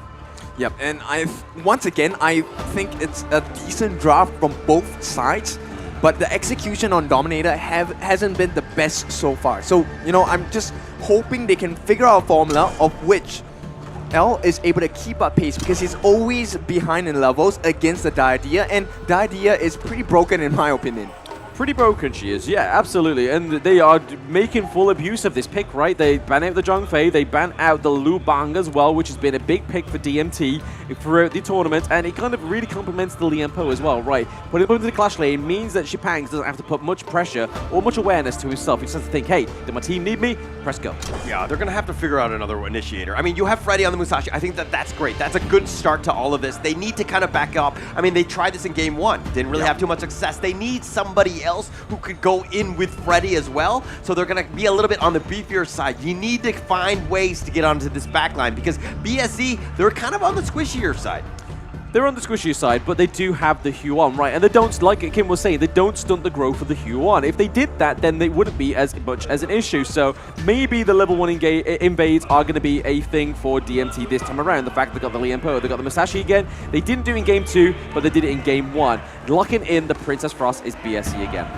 Okay, just a very crazy suggestion. Why not the Guan Yu? Why not the Elaine as well? I think Elaine definitely makes sense to try and catch up the backlines on the side of BSC, right? But Dominator, they will put the Angela back in the hands of Jiro. And I like this pick, Ogren. Okay, so they have a little bit of sustain. They're able to last the 2 parts of the fight. Now, the question is, how about the target prios, right? Who's going to be able to find the backlines on the side of BSC? And right now, BSC with this Mulan pick, I'm shuddering because she's going to be able to lock down so many people on the side of DMT. Flash, you know, and with the knockback, she's going to be able to secure the position and pair it up with a Musang King Yu Huan, Mournful Temple, Circular Death. The thing is, though, the last time the Mulan came out in a global competition was AG Global against KPL Dream Team. And it actually caused a lot of an upset for the side of the KPL Dream Team. It was kind of like, Xingling was like, hey, hold my beer, I'm going to go in with the Mulan. And BSC are like, hey, let's throw something into the spanner works. Let's go with the Mulan. And it's going to be a big pick here for the side of Siang's. But I know everybody's excited for the Ogren pick, but I'm not sharing that level of excitement because C-Pangs knows that their team doesn't have much of a front line. They only have the Lian Po, and he needs to get in onto that team fight. I mean, but you're looking at the team fight when the initiation will happen. Xingpangs will be up front, will be that initial guy taking up a lot. You want to be that focal point, and then Freddy and L can kind of combo on top of you. They have the potential for really good team fights. Yeah, we see a rotate here from Jill as well, right? Trying to put a bit of pressure on into the early part of this game in the farm lane. Okay, so one-on-one, I think the game is going to start trickling down here based on what's happening in the farm lane as well. So the 3-man pressure coming in from the side of Dominator, they need to make this work. How is it possible that JR is winning this? Yeah, I don't really know, but they're just doing pretty well on that one. L is now officially zoned them away, but they were definitely in the lead. They were fighting that 2 versus 3, but coming out on top. I mean, we saw there, BSE gave them a little bit of an opportunity to actually try and take the 3v2 into the bot lane, but it's because the Xiong was able to actually just focus and give his aid to Musang King to get that farm a lot quicker into the jungle. And right now, you're seeing that they are pretty much neck and neck in terms of the experience right now. And this is what you don't want to happen again. Musang King not being challenged in his own jungle. Yep, at the same time, I think Toshi has been trying his best, right, to put pressure onto Zhe. But Zhe is just too strong because the synergy with JR, it feels like the reverse. JR is the one protecting Zhe. He's just shooting them down and putting them back. Oh, well, they do a little bit of damage. JR's going to do some chip damage. They're rolling right forward, and L limps away, and they take a free Firehawk. Yeah, I mean, there is no I in team, right? There is literally only teamwork or no teamwork, and teamwork makes the dream work here for BSC. Well, there is a me in team, so... Well, okay, I'm gonna see how this is gonna work out for the side of BSC, right? Because once again, they are starting on the offensive, and there's no answer from DMT. No answer for DMT just yet, right? There is no... we haven't seen an invade from the mid lane since that early game. They do have him locked up. L taking so much, he flashes away. Toshi, ooh, barely lifts us back to safety, but BSC putting the pressure on. Yes, applying the pressure and applying it thick, and that's what they got to do, right, for BSC to kind of make sure that they're able to sustain this early game. They don't want DMT showing anything that may throw them off. Yeah, DMT, they have their work cut out for them because right now BSC, there's so many forms of control. Right, take a look at this. It's going to be a charge up slash. Xiang is actually surprisingly doing well against Chipangs. Yeah, I mean, the fast rate of farm from the Ogren, you would expect that Chipangs would be ahead of the goal, but it's not. Xiang knows how to do and gather those resources quicker. Yeah, the repositioning by Mulan. She is a surprisingly mobile character, right? Yeah, I mean, it's another one of those heroes that just kind of need a lot of love and a lot of skill, just like the Mayim, right? And we already know that Siang has a great Mayim playstyle. Oh, the Killer Blaze of Brilliance doing some work. Jiyoung, barely it survives with that Heart Link. The winner is here, trying to cover the retreat. Musang King on the side, they found Toshi, they get first blood. The Unending Sorrow, he's going to be backing up, but they get L as well, and that's a double kill. What a great rotation by Musang King. I don't think they're listening to Coach Kin. We said they needed to stop Musang King on the Hue-1, and it's not the case. Yep, and L is now completely muted. Musang King is level 7. Anytime Musang King touches L, if Musang King is present in a fight, L becomes instantly useless.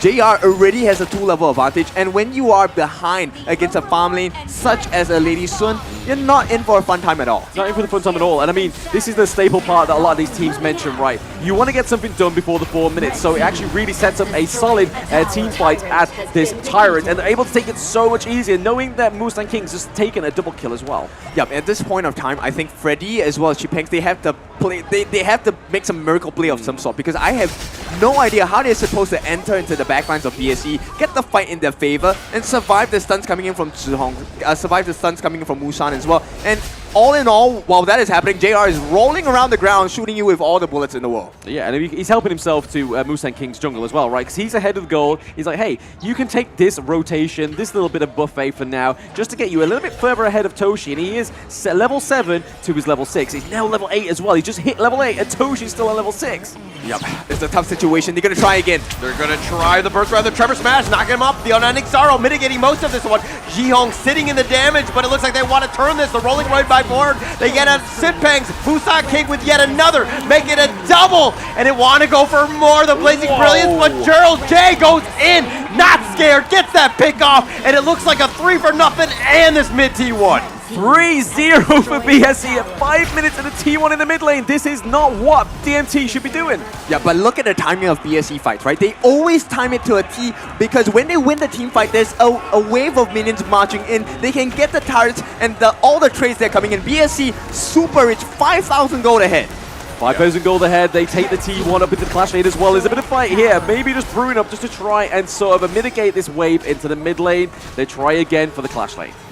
Yep, and right now, a level 10 Musang King, he has eyes on everyone. Nobody's safe from this pressure. And with the combination of just jumping in and getting the immobilization as well, it's really hard for DMT to play because it's so disruptive going in against the likes of BSE. And this is not even a full lineup.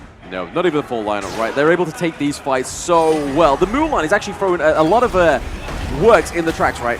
Yep, the bleeds. A ton of damage. I mean, Siang actually has a huge level differential against Chipengs. Chipengs has just hit level 8, so he's going to be 1 level behind. But Siang has created that. They've got the mid T2. They're forcing it down in BSE with a huge lead at this point. Yeah, no kills going over to DMT. And again, like you were saying there, a whole 6k goal lead as well.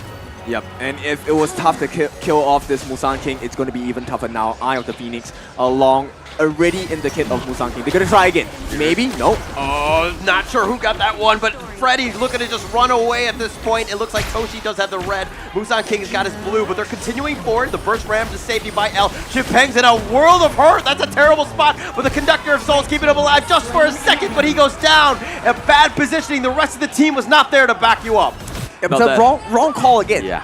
Wrong call again. There's just no... I don't know what's going on with Dominator, but they don't seem as clean as yesterday. Whether it's just the fear of BSE that have already struck it into them with that 3-1 defeat, but they are not doing anything to actually catch off BSE. I think it's pretty clear the fatigue is showing, right? I mean, they probably have not had a lot of rest here, and BSE, they're taking full advantage of this. I mean, that's why you got to win all your games. I mean, when you have the winter bracket finals, you move on. But the Blazing Brilliance just on top trying to clear the minions, but not enough. The bottom T3 has been taken out. They do a little bit of damage onto Musang King, who shrugs this one off. They focus their attention now on the mid T3, the last one standing, but they don't have minions. Very dominant game here from BSE for now. 8 turrets, 1 neutral objective. And already DMT have no control over the map. This is getting very shaky and a very quick game. Yeah, L now getting focused in a bad spot. The flash away. The winner is here. He's trying to stay alive, not able to tremor smash the safety. He's been picked off. BSE sieging your base. The base is open with that T3 mid about to be taken out. The minions are slowly starting to run, and there's a reason why this is one of the best teams in the world because of how much control they have. They're going to look to go in for this one final push. The Blazing Brilliance, the winner is here trying to attend. It's 4 versus 5, but Freddy, not enough. Chipengs is going to be down for the count. Siang does die in return. It looks like Freddy does finally fall in the end. Toshi's been killed. Jurl and L looking to go for this one, but a double kill by JR. The base again is being knocked down. BSE are looking to take this with game 3. Wow, every game gets quicker with BSE. Is the next one going to be a 5-minute game? I mean, if DMT don't make the right adjustments, I feel like it's going to be. Yep, you know what? We were expecting a different kind of cheer coming in today, and BSE, they are coming in strong. They are feeling so unstoppable at this point. 3-0, I mean, okay, if they really make it at a 4-0 scoreline, it is going to be the first of its kind. I mean, you're looking at these player cams, right? Black Shrew Esports are not showing any kind of pressure. They are literally calm, cool as a cucumber. I mean, they're just controlling the game, right? Yeah. They're playing BSE style. Dominator Esports are kind of like, they're almost like panicking. They're not playing the way that we've seen Dominator Esports. They have not done a good job in that early game, kind of converting into that mid. Yeah, I think end of the day, it is a mixture of fatigue, a mixture of stress, a mixture of just unable to find that synergy with the teammates, right? The comms have not been clean at all. You could see so many things happening at the same time. Sheepangs, I felt that was a great position for a good catch as well. He had the depth precipice, he had the path of passing ready for the team. Conductor, so it's in the middle of 4 different people on the side of BSE, but nobody else was willing to dive in as well.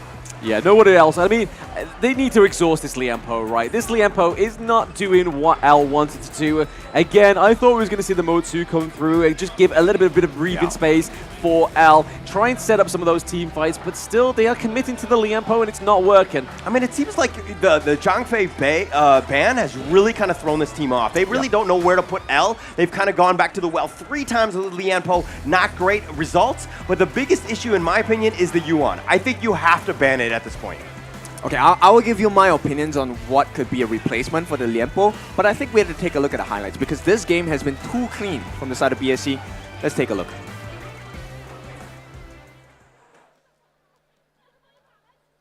Hi everyone, I'm Yuhan, and I'm the official 2024 HOK Championship Observer. The tournament highlight of the day is here. 3, 2, 1, showtime! So this is the highlight from Game 3 between BSE and DMT. And again, another clean game. We saw a little bit of a fritter here into the early team part of the game. And it still went into the favor of BSE. Moose and King picking up that double kill, right? Just really kind of not achieving the hopes that we had for DMT from stopping Moose and King. Okay, so many winning conditions for the side of BSE. Number one, the fact that Dia with the heals come in, and it's always a bait, right? They always manage to get JR down to such a low health, and DMT feels, you know what, this is the kill for us, they're gonna dive all in, and once they go in, Zhe comes in with the heals, suddenly Zhong appears, comes in with the Frigid Prison, Musang King comes in with the Monfu Temple, stun after stun, and they get the kills, they get the damage because JR is free roaming once again. Yeah, but you saw how Sipangs was all the way out in the front. The rest of Dominator were nowhere near even close to being able to support you.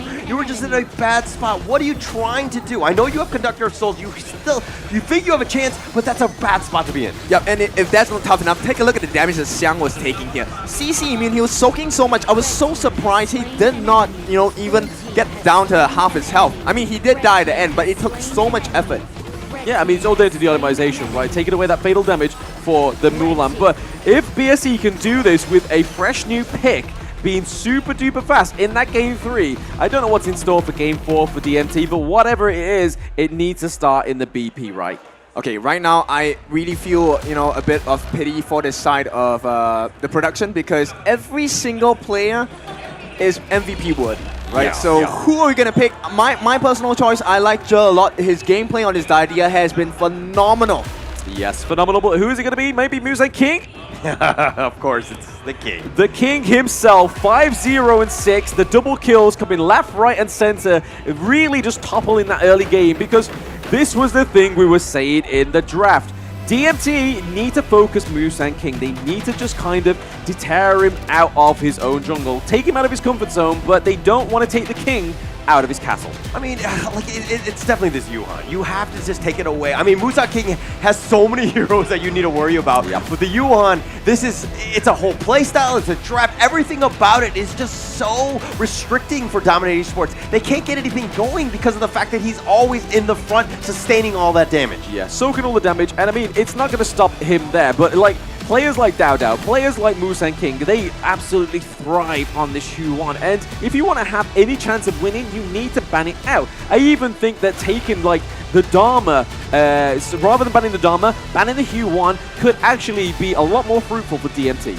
I think it's going to be a lot of problems, right? One of the things I want to highlight for the side of Joe is the fact of his itemization, the Crimson Shadow into the Radiance. You know, for some games, you feel like, hey, maybe this lineup isn't as tanky. You would have gone for Redemption. He actually went for the Crimson Shadow instead into Radiance. So they were so confident about winning the fights, he said, I'm not going to provide you with shields, I'm going to provide you with the slows, and we'll get the kills. And boy, they did get so many. I mean, they just got everything. Yeah. They got all the kills, they got everything, all the neutrals, everything that you could really want for. I mean, Dominator Esports, I felt like this draft was a little bit better, but again, the Lian Po, a little underwhelming, really not able to find his groove. L has kind of had a bit of a rough start in these first 3 games, but going into this one, I think that, you know, checking out this gold graph, it was pretty much all BSE. So yeah, all BSE, but I want to go and visit back on that point of the Ogryn up into Clash Lane. You were very excited for it, kid. I was not, because I've seen it on Blacklist, I've seen it now on DMT. I don't think the Ogryn, without the likes of maybe like a Dune or a Kaiser, as well as the Lianpo or even the Zhongfei, you need to have another solid front line. So you're able to kind of be like, hey, I'm focusing my Clash Lane, I'm going to get my items up, and then I can help you into these team fights. But without that, you're having to be driven away from your Clash Lane. Okay, so let me provide what I think is a decent solution in exchange for the Lianpo. Why not try the Guiguzi? Yeah, right? Wow. Guiguzi, hidden hand. Okay, you have the lower defenses on physical defense, magical defense as well. Very, very strong early game. And if you commit the flash with the Animus, it provides the same value you're expecting of a Lianpo, but even faster, right? Time it, hiding in the bush, flash, catch, entire team comes in, you have reduced defenses, you get more damage in, you get a burst. And that's what Dominator need, right? They need that instant flash of death. Yeah, they do. I mean, it's all well and good saying, obviously, the Guiguzi, but it's all if they are like comfortable with playing it, right? That's going to be the key. Yes, they really don't... I am.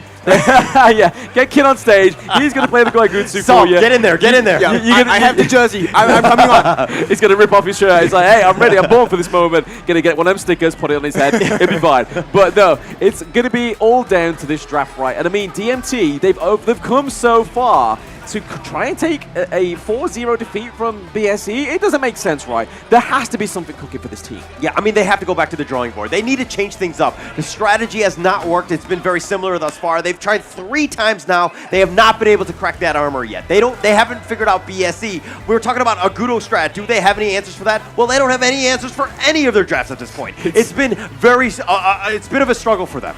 Yeah, that's true, right? So now they need to take some time to figure out how do we find all the different solutions and even it out, because there's so many problems they have to deal. They have to deal with the problem of BSE, and they have to fix their own problems at home as well for the side of Dominator. So, I mean, if they want this back, they have to make things work. It is their home ground. This is the one chance to prove themselves. They've already made it all the way here to the grand finals.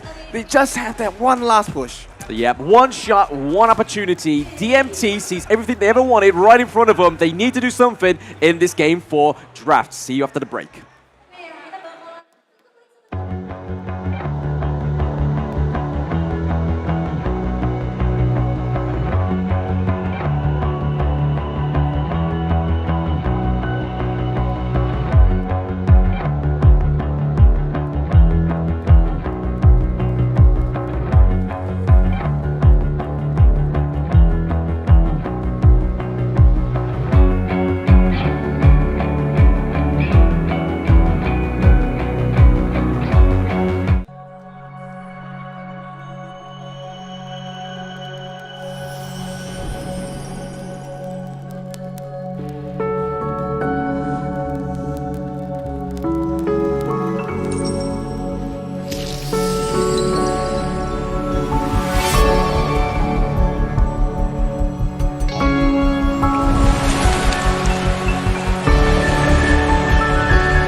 into the dark, I'm wandering,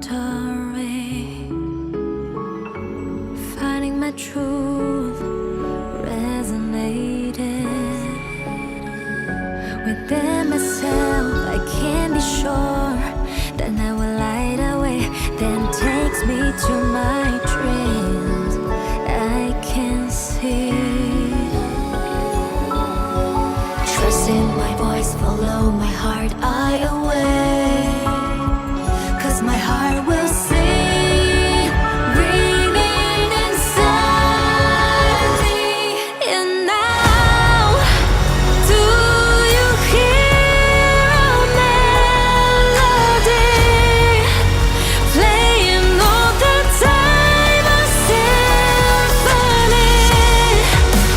Close your eyes and breathe before I knew. Hear me now, it's a miracle, let the music flow, listen.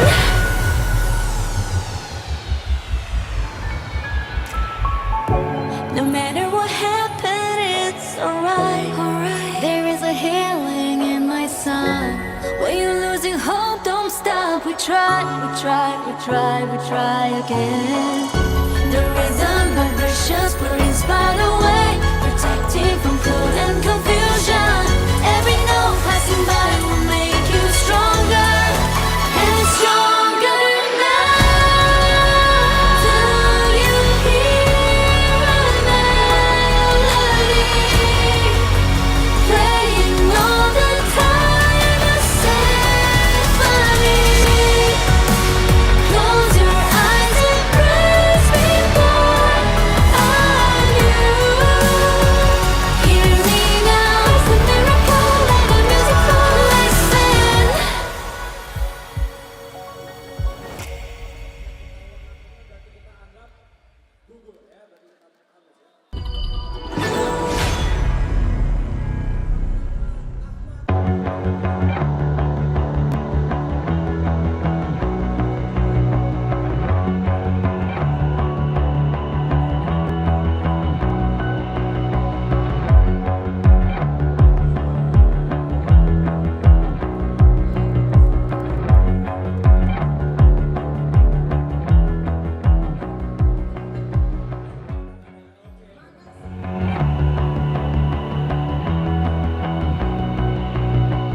You've walked through the darkest night.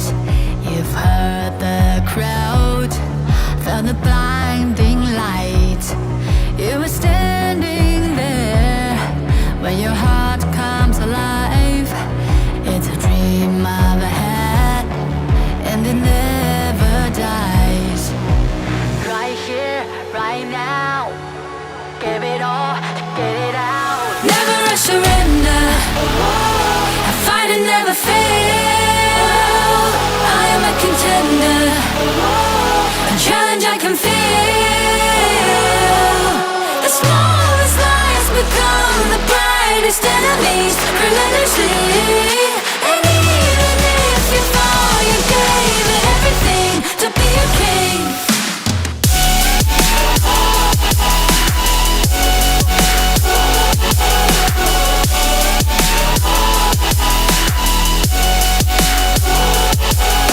You carved your way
heaven. You never hesitate for another moment, but my bone is golden. I'm invincible, just let them know I can show you all the glory I own. To the drunk, go find a way to the pad. It's how we did. Go, different market we go. It ain't a river, tiny bed. Storm is coming, tied up your cold. It's my kingdom, fire growing up. We the kings, it's our honor showtime.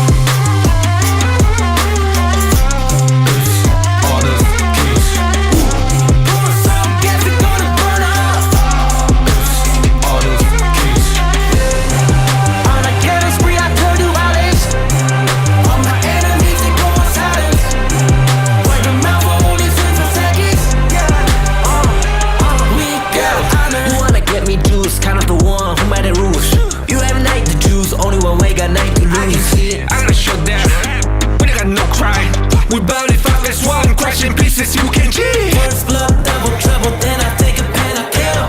All you do is sweat and look at me still victory. Say. I've triggered my soul down. Follow my pace. We the champions screaming, I'm invincible. Just let them know I can show you all the glory I own. To the drunk, go find a way to the pad. It's how we did. Go, live from how can we go? It ain't a river, tiny bed. Storm is coming, tied up your cold. It's my kingdom, fire growing up. We the kings, it's our honor showtime.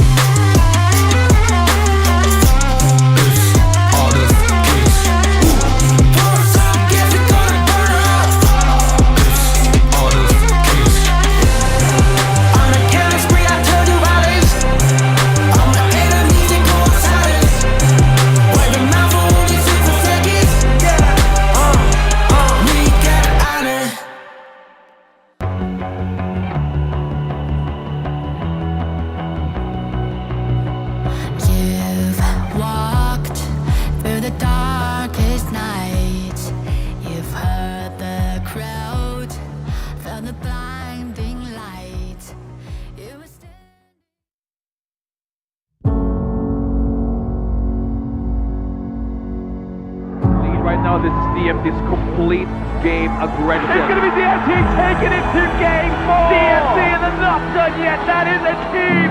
But DMT and the not done yet. That is a team.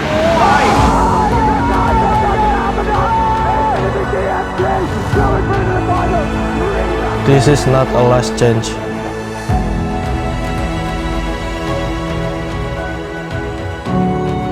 This is our new hope.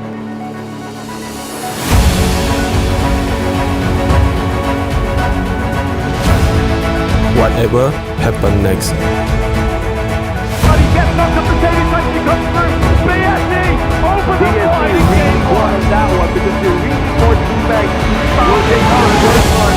Secure that in the grand finals. Grand finals, it is going to be probably the absolute cinema moment here for me.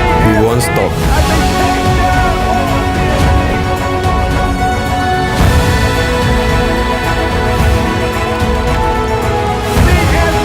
as they take down, welcome to the grand final. DMT going through to the final. Rebound, baby. We fight for honor.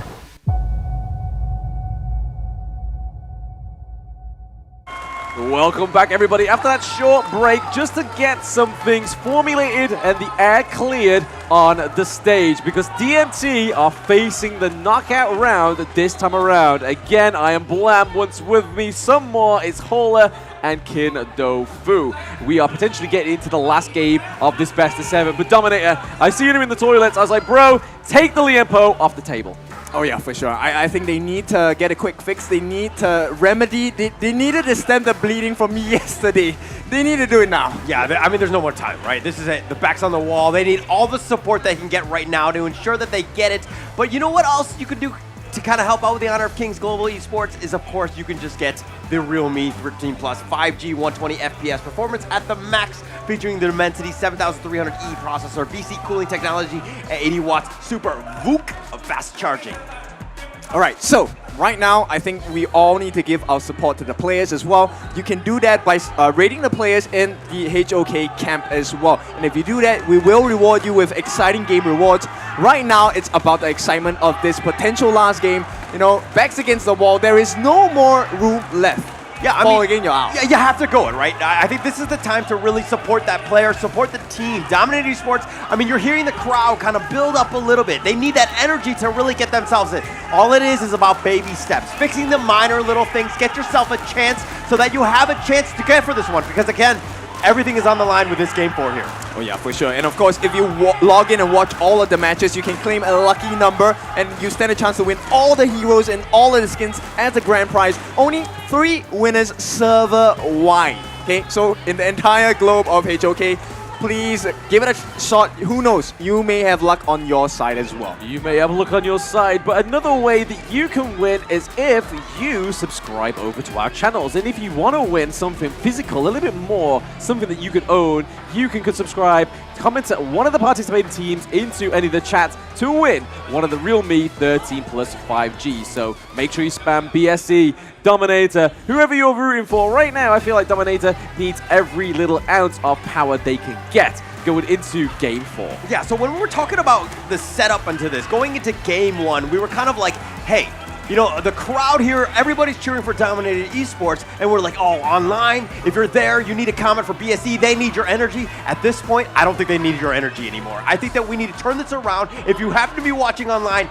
give Dominator Esports your energy. Oh yeah, for sure. They definitely need it now. I mean, it's crazy loud at the venue right now. And, you know, we've had a 10-minute break. I want to see what kind of changes does DMT have. Dominator, they need to make something work now. And Amai, I think that's a great start into the fights. But they're playing against a Dolia early. And maybe we will see the Zhihong special here. Do we see a Shangguan coming out? Do we see a Gan and Mo? I mean, there's potentially the Shangguan, right? Instantly picked there. BSE have done their homework. They know exactly what to go with. I mean, they did ban out the Yuan, so I think that Dominator Esports are kind of like trying to limit as much as possible. The Diadea was a monster in all 3 games thus far, so again, they were trying to restrict that as much as possible. But this is with your back on the line, right? I mean, your back's on the wall. Dominator Esports, you got to go with your best foot forward. Picking up that Mai is, I think, great. Jurl really needs to start to show up. He needs to shine, man. Okay, but they definitely are in sync right now. They ban out the Agudo. That's like a smart ban. Mopo as the, you know, at this point, the coach for the side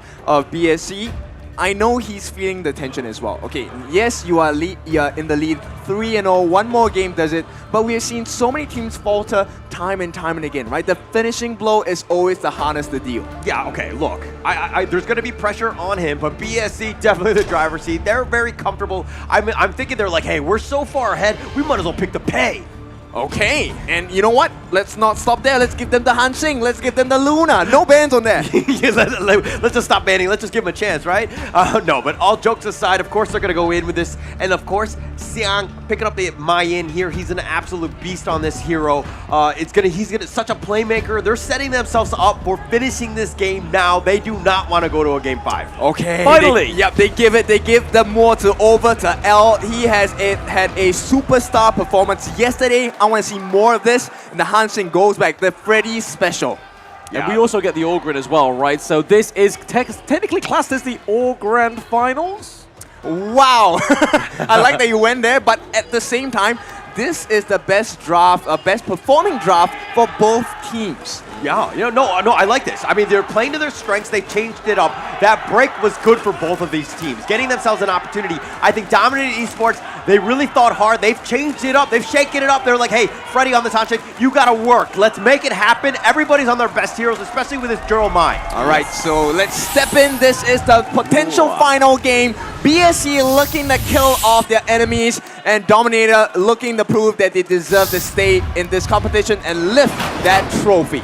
This is going to be it, of course. Game 4. Everything is on the line here. BSE looking to close it out, going up against this monster lineup. This is the Dominator Esports lineup that we've been wanting to watch, again, for 3 games now, and it hasn't really happened. Yep, Freddy gets the first steal of the game here. At the same time, the nice rotation by Joe, making sure no invasions are coming in for the side of BSE. Good start. Yeah, very good start. And this is what Dominator Esports wants to do. They want to be aggressive. They need to take whatever they can as much as possible. possible. They need to limit as much farm from Musang King. Let him slow it down, right? Jihong on the Shangguan is going to have a monster game regardless. He's going to find farm, but they're going to funnel most of it to the Ogryn. They need to be careful with that. Yep, and L, at this point, he needs to put up the best performance of his life, because without it, DMT might struggle against the absolute tank and burst damage coming in. Yeah, I believe in L. I believe in his Cannon Blast. I think that they're going to be game-changing, being able to change things up, especially with Musang King, Path of Passing kind of being up in front. If they're able to lock him down and let Chipengs and Freddy kind of go in and just start bashing people out while you know you have the damage in Jurl and Toshi, you're going to be fine. So they set themselves up for success with this draft here. Yep, I can't emphasize enough. For both teams, first blood is going to be really important. Oh yes, the knock up the launch onto Xiang. It's Freddy getting the first blood for DMT. Setting it up, that was perfect, right? And again, you were talking about L on the moats. Instant impact already. He's hitting that Cannon Blast, setting it up for Freddy, who really needs that farm to get that first blood. That's going to be a great start for them. Yep, and DMT, they need to start kicking up that gear, right? Make it faster, make the rotations faster, get the kills as well, get the lead, and maintain it. Like, to be honest, I'm kind of thinking BSC, their playstyle is, you know, just... Okay, the 2v1 is not going to go into fruition for Xiang. Freddy's Hanshin has activated. Yeah, activated. 2 kills already. What a great start for DMT. This is the way you want to do it. Now, they need to put pressure on that top T1. They've done that. They've done a good job. Now they're looking to invade. You got to cement this lead. Okay, but it's not a monstrous lead per se, right? Even though they have gotten a couple of kills, you know, BSC, they're still holding on pretty tightly. It's just, what, 700 gold away? And you know Musang King on Ogryn, he is really fast on this jungler. Yeah, and BSC, this is the moment where, you know, the champion is going to be tested in you, right? The punches are coming. Dominator Esports really want to take the fight to you. They know that this is going to be all in for them, so they're going to go with their best foot forward. BSC need to stabilize. They need to figure out ways to counterpunch and find that farm because there are gaps. Oh, nice flash coming there from L, right? That kept him so much alive. If it wasn't for that flash common skill, he would have been gone. Yep, for sure. Now, of course, Zhihong now gets a refresh on his hands, has the secondary finishing stroke as well. Let's take a look at the gold, right? So Freddy, of course, being able to get that lead, about 300 gold ahead, simply because of the kills that he's had. Yep. Wavebreaker kind of just trying to tear the Hanshin, right? I mean, he's able to get in, he's able to get a little bit of quick poo-poo-pow. Yeah, okay. I love the fact that you're doing sound effects. I feel like Level Infinite needs to really reach out for you, Blam, and start inserting those. Yeah, speaking of pew-pew, we are getting the untargetable from DMT. It does go down. It is going to be Xiang picking up the kill onto L. Yeah, I like the way that Freddy has been playing, though. He was a little bit passive in the first 3 games, excuse me. He was kind of letting Musang King kind of dictate where he wants to go, and Freddy just cleaning up scraps, so to speak. Freddy's been more aggressive, trying to take the fight to him because, again, they need to really change things up.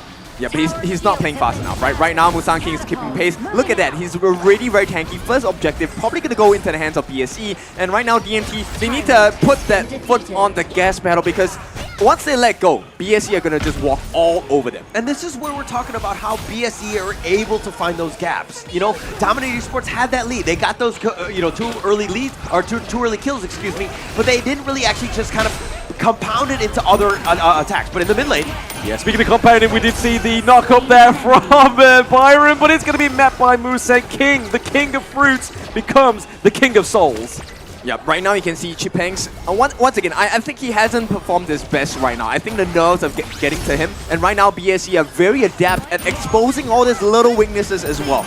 Okay, the Wavebreaker going in with a finishing stroke onto Toshi. It's going to be Xiang picking up a kill for BSE. Yeah, okay. Oh, they're continuing. They're still going to continue. The Wavebreaker comes through just to deter them from It's going to be Jurl that goes down. It's Jurl from Musang King. Okay, when Chipengs was going in, Toshi was actually rotating to the mid lane. He was trying to get there, but Chipengs just went a little too early. They were grouped and he got so bloodthirsty that he went in. And unfortunately, they're not on the same page and they need to kind of coordinate these attacks. Again, speaking of coordinated attacks, the Wavebreaker has come through to deter Earl from it. We do see Musang King gets the Death Precipice, but isn't going to commit anymore. Cannon Blast is oppressive enough to push them away. They're playing right into the books of BSE, right? This is what BSE does best. They like to bait the fights in, and then they come up with the support really strongly. Yeah, they're doing a decent amount, but again, they're sieging. Sipangs has made an appearance. If anything, he's just going to be backing up. But this is what BSE want to do. They want to attract your attention so that everybody's just fighting for that farm, while the rest of them, Siang is able to split push. You're able to get JR just getting his own started set of farm. This is BSE's playstyle. And one of the things they do really well is about that target prio, right? They are able to get the target that they need. So Toshi is always in danger, Joe's always in danger, L is always in danger as well. The common skill coming through with a flash for G-Pangs. It is going to be Jer coming through with the wave breaker as well as the finishing stroke onto Z-Pangs. That is a 4-1 gank up into the clash lane, but it is going to be an answer call thanks to the turret. 4-man rotation in the top lane. They're just forcing it out. It's just not one or two people. They're ensuring that, hey, when we move together, we get the kills together. We're going to ensure that we get those successful conversions, because now with that man advantage, or excuse me, the even numbers, they're able to put pressure on this mid T1. Yep, and they're negating every single effort that DMT is putting in their jungle as well. Every invade, Musang King gets the buff regardless. Yeah, regardless. And I mean, he's level 10. If we're looking at net worth, he should have that advantage. Freddy did get those two early kills, but what has happened since? He's been very reactive. He's not been able to kind of compound that lead. Yep, and at this point, BSE recovered in farm. Right now, about 700, no, about close to 1,000 gold ahead. Yeah, this is a bad situation. I mean, you do not want to see this if you're Dominator Esports, but it looks like Freddy's looking to go in. Freddy getting the CC immunity from that ultimate. He's just kind of trying to bait as much skills as possible, right? With the wave breaker, stuff like the Ode has already been placed down, but BSE know how to play these team fights. Yeah, there's decent damage coming in from the side of the Dominator, right? Coming from L as well, but they're not controlling the map. And once again, they're falling prey. BSE, this is their strength. Look at the amount of pressure, especially when you have someone like Arlie. JR is going to be melting this towers really quickly. Yeah, look at that Maple Dance. Just avoiding most. Oh, okay, the Kajusing comes through as well as Freddy. That is going to be a pick-up kill. The think inside the box. The signature move for L comes through for DMT. That is a 4-3-0 trade. Only getting over there with the skin of his teeth. Siang is thinking twice about that. Yeah, but they're making the trades, they're making the conversions as well. T1 on the top being threatened by the side. And let's see how they chase.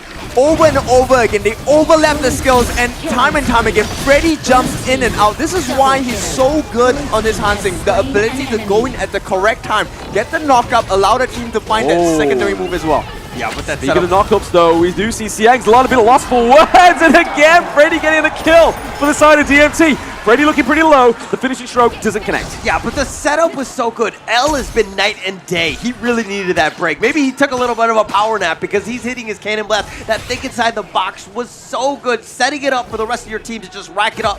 Freddy needs help in the sense that he needs the lockdown because he's going to bring the damage. He's 5-0-1. Oh yeah, that's a big one. At the same time, they took Radiance. They want to fight, and this is why I love about Dominator. They never shy away from the fight. This time, they take a good fight. They know how to execute the fight properly. The stun's coming in. Freddy, once again, putting a lot of pressure on the side lanes. This is exactly what Dominator needs to do. Yeah, JR, basically they want to make sure that JR is scared. He's not just free farming, just able to just kind of go in. Freddy needs to kind of pretend like he's going in, but L... Oh, speaking of going in, they do take L off in the early part of the team fight, which could be trouble here. We could see another finishing stroke. The force field suppression does come through to save She-Pangs. Yeah, but Freddy's still pushing up, right? So they're surviving that initial aggression. As long as they don't have a losing trade, it should be fine for the side of DMT.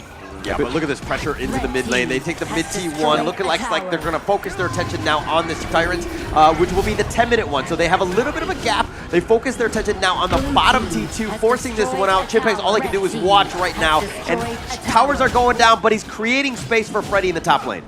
Yep, so level 13, that's a good advantage, right? But right now, Freddy needs to convert that into team fights. They need to make sure that they're able to pincer in the side of BSE. BSE, on the other hand, as long as they survive, once Jer is still alive, that Celestial Melody is going to be so potent against the likes of DMT. Yeah, definitely going to need that space that Freddy's providing. He's got the speed to go in, and now he's going to be here with this Shadow Tyrant. This is going to be the 10-minute mark at this point. And with Siang making a rotation in, it looks like there's going to be a bit of a skirmish with this 5-on-5 Tyrant fight here. Oh, it is, right? And I think one thing I noticed about Dominator is they actually thrive off of poke compositions, right? As long as L can shoot from afar, Toshi can shoot from afar, Joe can shoot from afar, they generally stay safe and they understand when to enter the fight as well. Yeah, and L, again, just fishing, just throwing out those cannon blasts, seeing what he can connect. If anything, it's provided vision. But look at Jurl. Gerald, Freddy, all on the bottom. They're making their way around. They know that this fight is going to happen, but they want to go for it. Yeah, the impressive wave breaker does actually deter the side of DMT from them, but he may force a reset here. Freddy gets the kill onto Jung as well. That's currently a 1-0 trade, 1-1 trade for Jill as well. Toshi goes down. That is unfortunate for the side of DMT. Xipeng gets a death precipice. Double kill for the king of fruits, Musang King. I mean, Musang King is Musang King for a reason, right? On this Augur, an absolute monster. It looked like it was going to be a little bit rough, but again, BSE finding ways to get in, and how do you deal with this Musang King? It's one thing for him to be stunned, but then you have to burst him. He's got Conductor of Souls. He has so much sustain. It's so difficult to deal with him. The king of bait, right? Get too close, we're going to come looking for your backlines as well. Freddy, this will be big if you can get the steal. If he gets steal, it could be a big upset, but it's not. It's JR cleaning up that Shadow Tyrant. Yeah, Musang King, though, is a little bit low, so if anything, they've kind of scared him away. But Freddy, looking to fight 1 versus 3. Yeah, 1 versus 3. I mean, he's bringing him into L, so we could get the pick inside the box, but Freddy goes down as well. They take down Siang, so 1 for 1 for Toshi, so putting the resources in the right place. Yeah, but not onto Freddy. He's your pretty much your carry. He needs to stay alive. He's giving your team a lifeblood. The fact that he got picked off there, trading with Siang, I'm pretty sure BSE are happy with that. Okay, Xipeng, he's going to try his best to hold, right? But the refresh does come in. Oh, yes, the final strike does connect once more onto the side of DMT. This could be frightful for them. They've got to fight on 2 fronts. They do have the Clash Lane going with the minion wave. And Jill, L look pretty low. Yep, it's a tough situation to be in. BSE, they are primed and ready to lift the trophy. This could be very well the last push. Yeah, last push here. The minions haven't taken in the top lane. The mid lane is still going to be there, but they do have a numbers advantage. Xipeng's down for 13 more seconds. That's an eternity at this stage. With Siang making his way over here, they're going to start to group up. They're looking to go for one final push. If anything, they're looking to just siege. Yeah, the path of passing just come through. The wave breaker just kind of trying to force them off from this minion wave as they crash through to the high ground turrets for now. Nice little cannon blast there. Nice little connection. The knock up for Freddy. We do see the L goes down as well. That's already 1. That's already 2. Musang King gets the kill. The finishing stroke is going to land on the Toshi. Toshi goes down. We have a double kill for BSE. Looking to finish this game. 13 minutes in. They wipe out the minions. It's only going to take 1 minute. Your Season 2 Invitational Champions are now your Hawk 2024 Championship champions. Well deserved. This was a big fight for them. I mean, they even gave the respect drop over to the side of Dominator Esports, right? They gave them all of their best cards. They wanted an honest fight, and they proved that they are worthy of being the world champions. Yeah, and what a great game. I mean, letting them set it up. BSE are not scared. They'll fight anyone, any hero, anytime, any country. They will be bringing it to you. Yeah, I mean, they won the Season 2, right? They take the hit of 2nd place in EWC. This is where they really wanted to prove it, and to the detriment of DMT, only changing the draft at the last game. What was that about? I mean, at this point, I think it's just super deserving, right, for the side of BSE. I have no qualms about them winning. They have been so dominant. I think there were very few gaps that BSE had. Yeah, for sure. I mean, they were the favorites for a reason. It wasn't going to be, any other different unless some other team were able to knock them out. It was a very interesting ride. So yeah, we are going to give it over to the host to see what the winning words for BSE, your champions of 2024 Hawk Championship, over to the host. Casters, we got our champions here, Black Shrew Esports! All right, we want to interview and invite the winning team. Please come to the stage, Black Shrew Esports. The whole crew, but also, I think it was a good game. We give so much respect. Give your hands up also to Dominator Esports. What a great game. A huge respect. Sebuah perjuangan tentunya semua pemain dan memberikan yang terbaik. Sekali kita berikan tepuk tangan untuk Dominator Esports. They give their best to fight.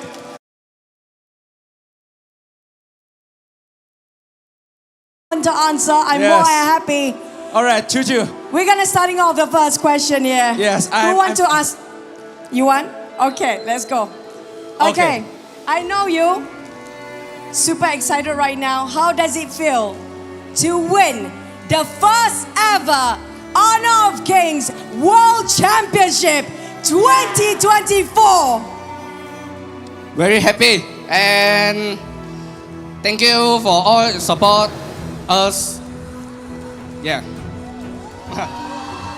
Yeah, cool. Malaysia boleh! Okay. Xiang, that was very powerful. Okay, if Xiang's already answered that you are very happy, then you will get a lion's share of $300,000 USD. And what will you guys do with all that big amount of money? Someone want to share? Ya, lagi mau buat apa ya? Uangnya 300,000 USD nih.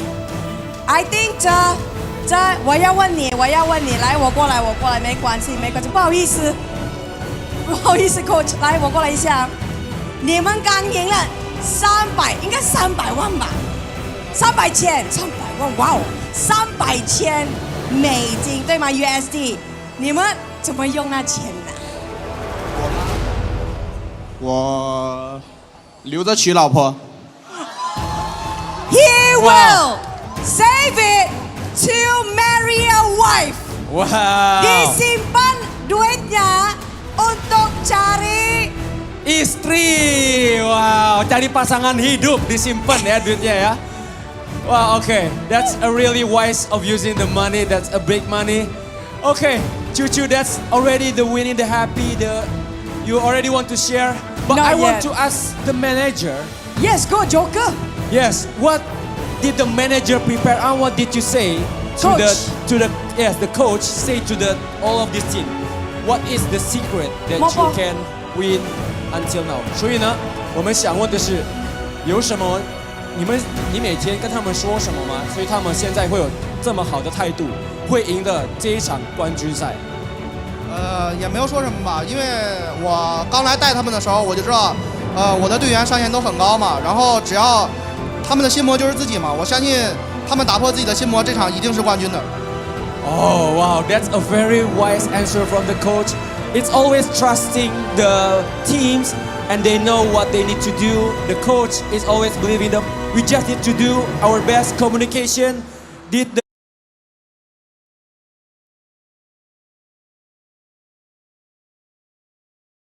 Last but not least, anything to say all your fans out there? On the side of course, JR. 我要感谢我的阿爸阿嬷把我养到现在，你们的孩子就是世界上最强的射手。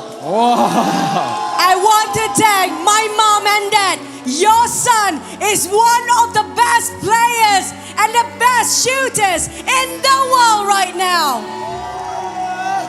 Okay, that Cucu, everyone is happy and of course our crowd is also happy because we will have the raffles and we want to ask the team to help us on the raffles. Yeah, we need you guys who got the lucky hands. We need to help with the raffle.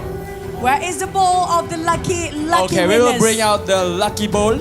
So, I think we already talked to Xiang. We listened to JR. We haven't listened to Ji-Hong. So maybe Ji-Hong, your hand I think is a bit lucky or not yet because we're gonna present the award first, I think. Okay, so Raffle? we will. Raffle? Yes.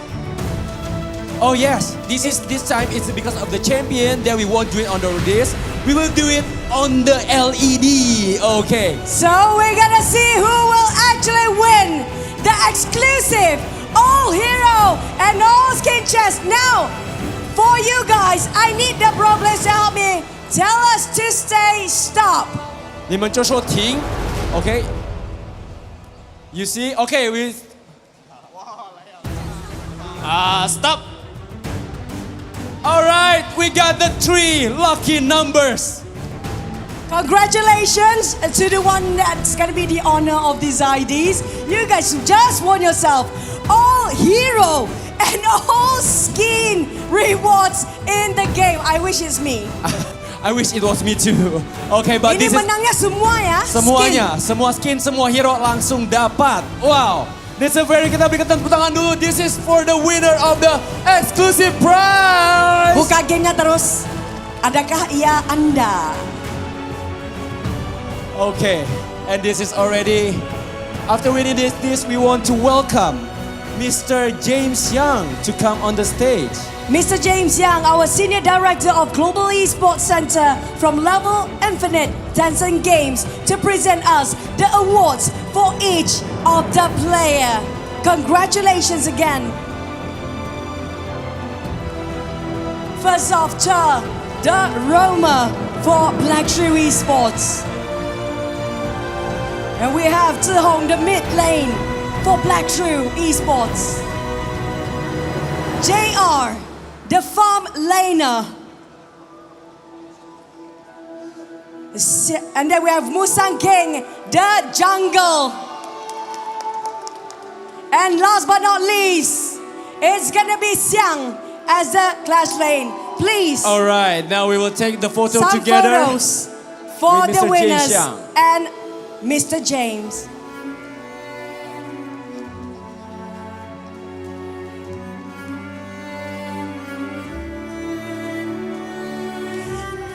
Thank you so much, Mr. James Young, for presenting us with the award. Congratulations again to Black Shrew Esports. But hold your position. Next up, we Yes. have another title to award to give it Yes, to.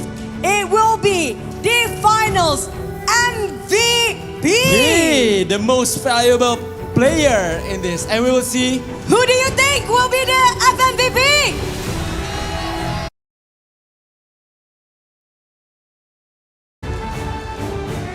King, Musang King. Is it Xiang? Is it Musang King? Is it Zhe? Is it? Is it JR? Yes. Is it Zihong? So we're gonna have to wait and see. And let's just see our final MVP for this championship. Musang King!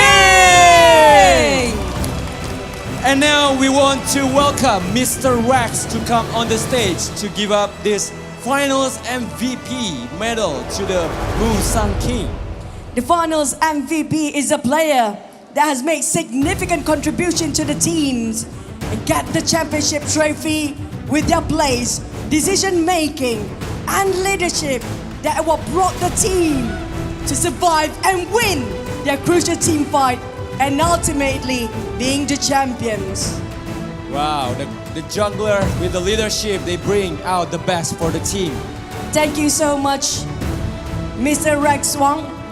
Next, we're gonna hand the gift, which we will give it to the honors to Mr. Tae Shu. Please welcome to the stage. Mr. Tae Shu is a global VP of marketing Realme. Selamat datang di Musang King, Please accept. another gift for you from Another Mr. Tae award. Shu. 不够熟 Photo session.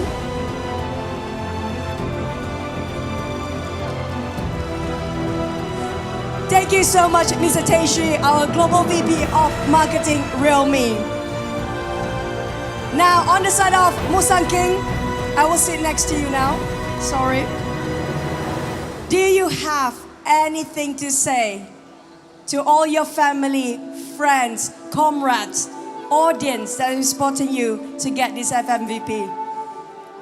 感谢你们的到来，还有今天，我觉得最应该感谢的还是我的队友，是他们成就了我们。 Wow, that was a very wise answer from Musang King. They Thank say, you so much Thank for you. all the support, and also, of course, for the whole team that been giving so much support. It's not just his, it's his team as well. Congratulations, our FMVP, Musang King!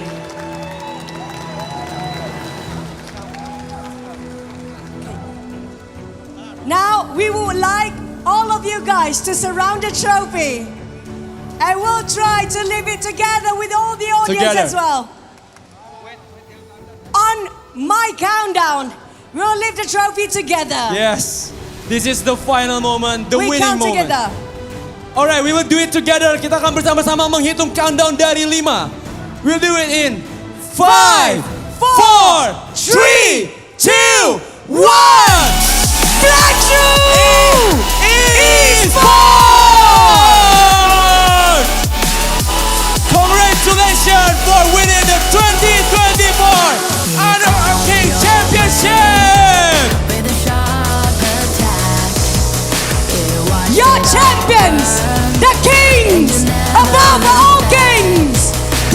take the trophy back to the region with pride. Hailing from Malaysia, Black Shrew Esports!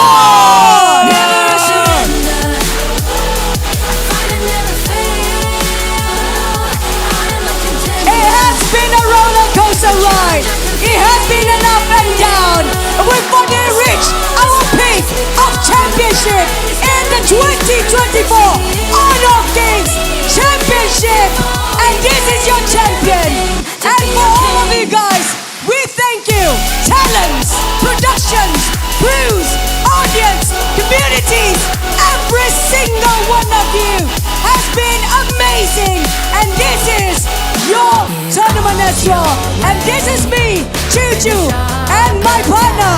And I'm Darius Lin. Kita ucapkan terima kasih untuk semua penonton dari Lipo Mokama, seluruh caster, seluruh team dan kru. And we will see you on the next championship. I'm Darius Lin and see you on the next event. Good night, everybody. Never dies, never a surrender. Fight and never fail. I am a contender, a challenge I can feel. The smallest lies become the brightest enemies, relentlessly.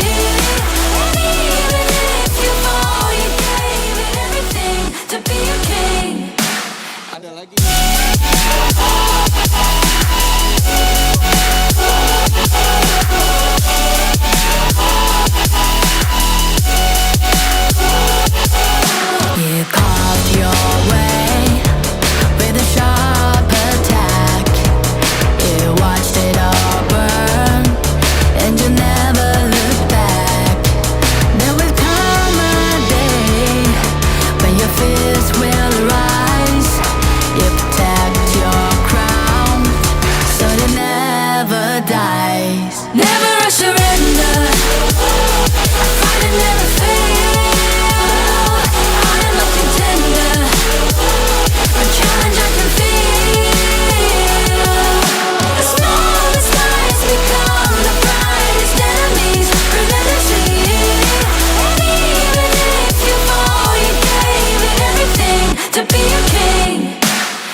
darkest night. You've heard the crowd, felt the blinding light. You were standing there when your heart comes alive. It's a dream I've had, and it never dies.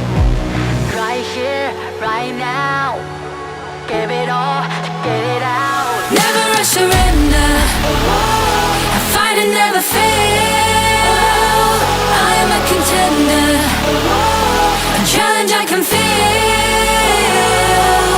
The smallest lies become the brightest enemies, relentlessly. And even if you fall, you gave it everything to be a king.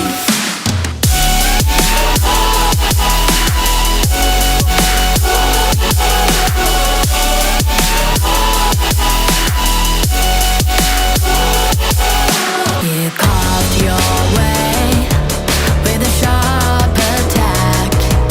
You watched it all burn, and you never looked back. There will come a day when your fears will rise. You protect your crown, so it never dies. Never a surrender, I fight and never fail. I am a contender, a challenge I can feel. The smallest lies become the brightest enemies, relentlessly. And even if you fall, you gave it everything to be a king.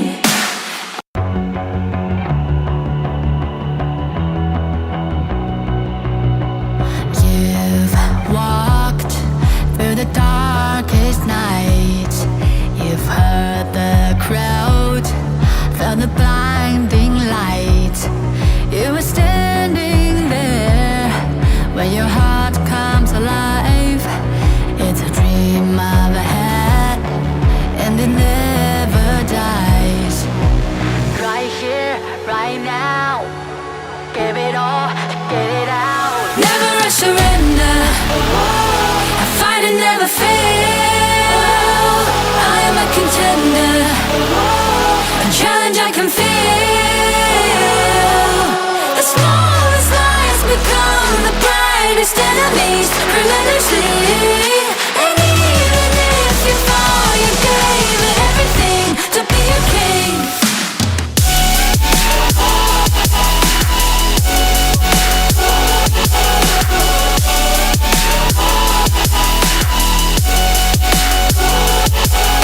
You carved your way with a sharp attack. You watched it all burn, and you never looked back.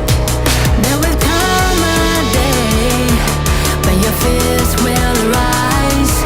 You protect your crown, so it never dies. Never a surrender, I fight and never fail. I am a contender, a challenge I can feel. The smallest lies become the brightest enemies, relentlessly. And even if you fall, you gave it everything to be a king.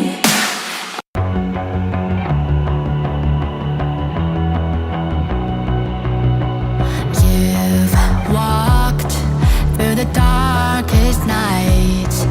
You've heard the crowd, felt the blinding light. You were standing there when your heart comes alive. It's a dream I've had, and it never dies. Right here, right now, give it all, get it out. Never a surrender, I fight and never fail. I am a contender, a challenge I can feel. The smallest lies become the brightest enemies, relentlessly.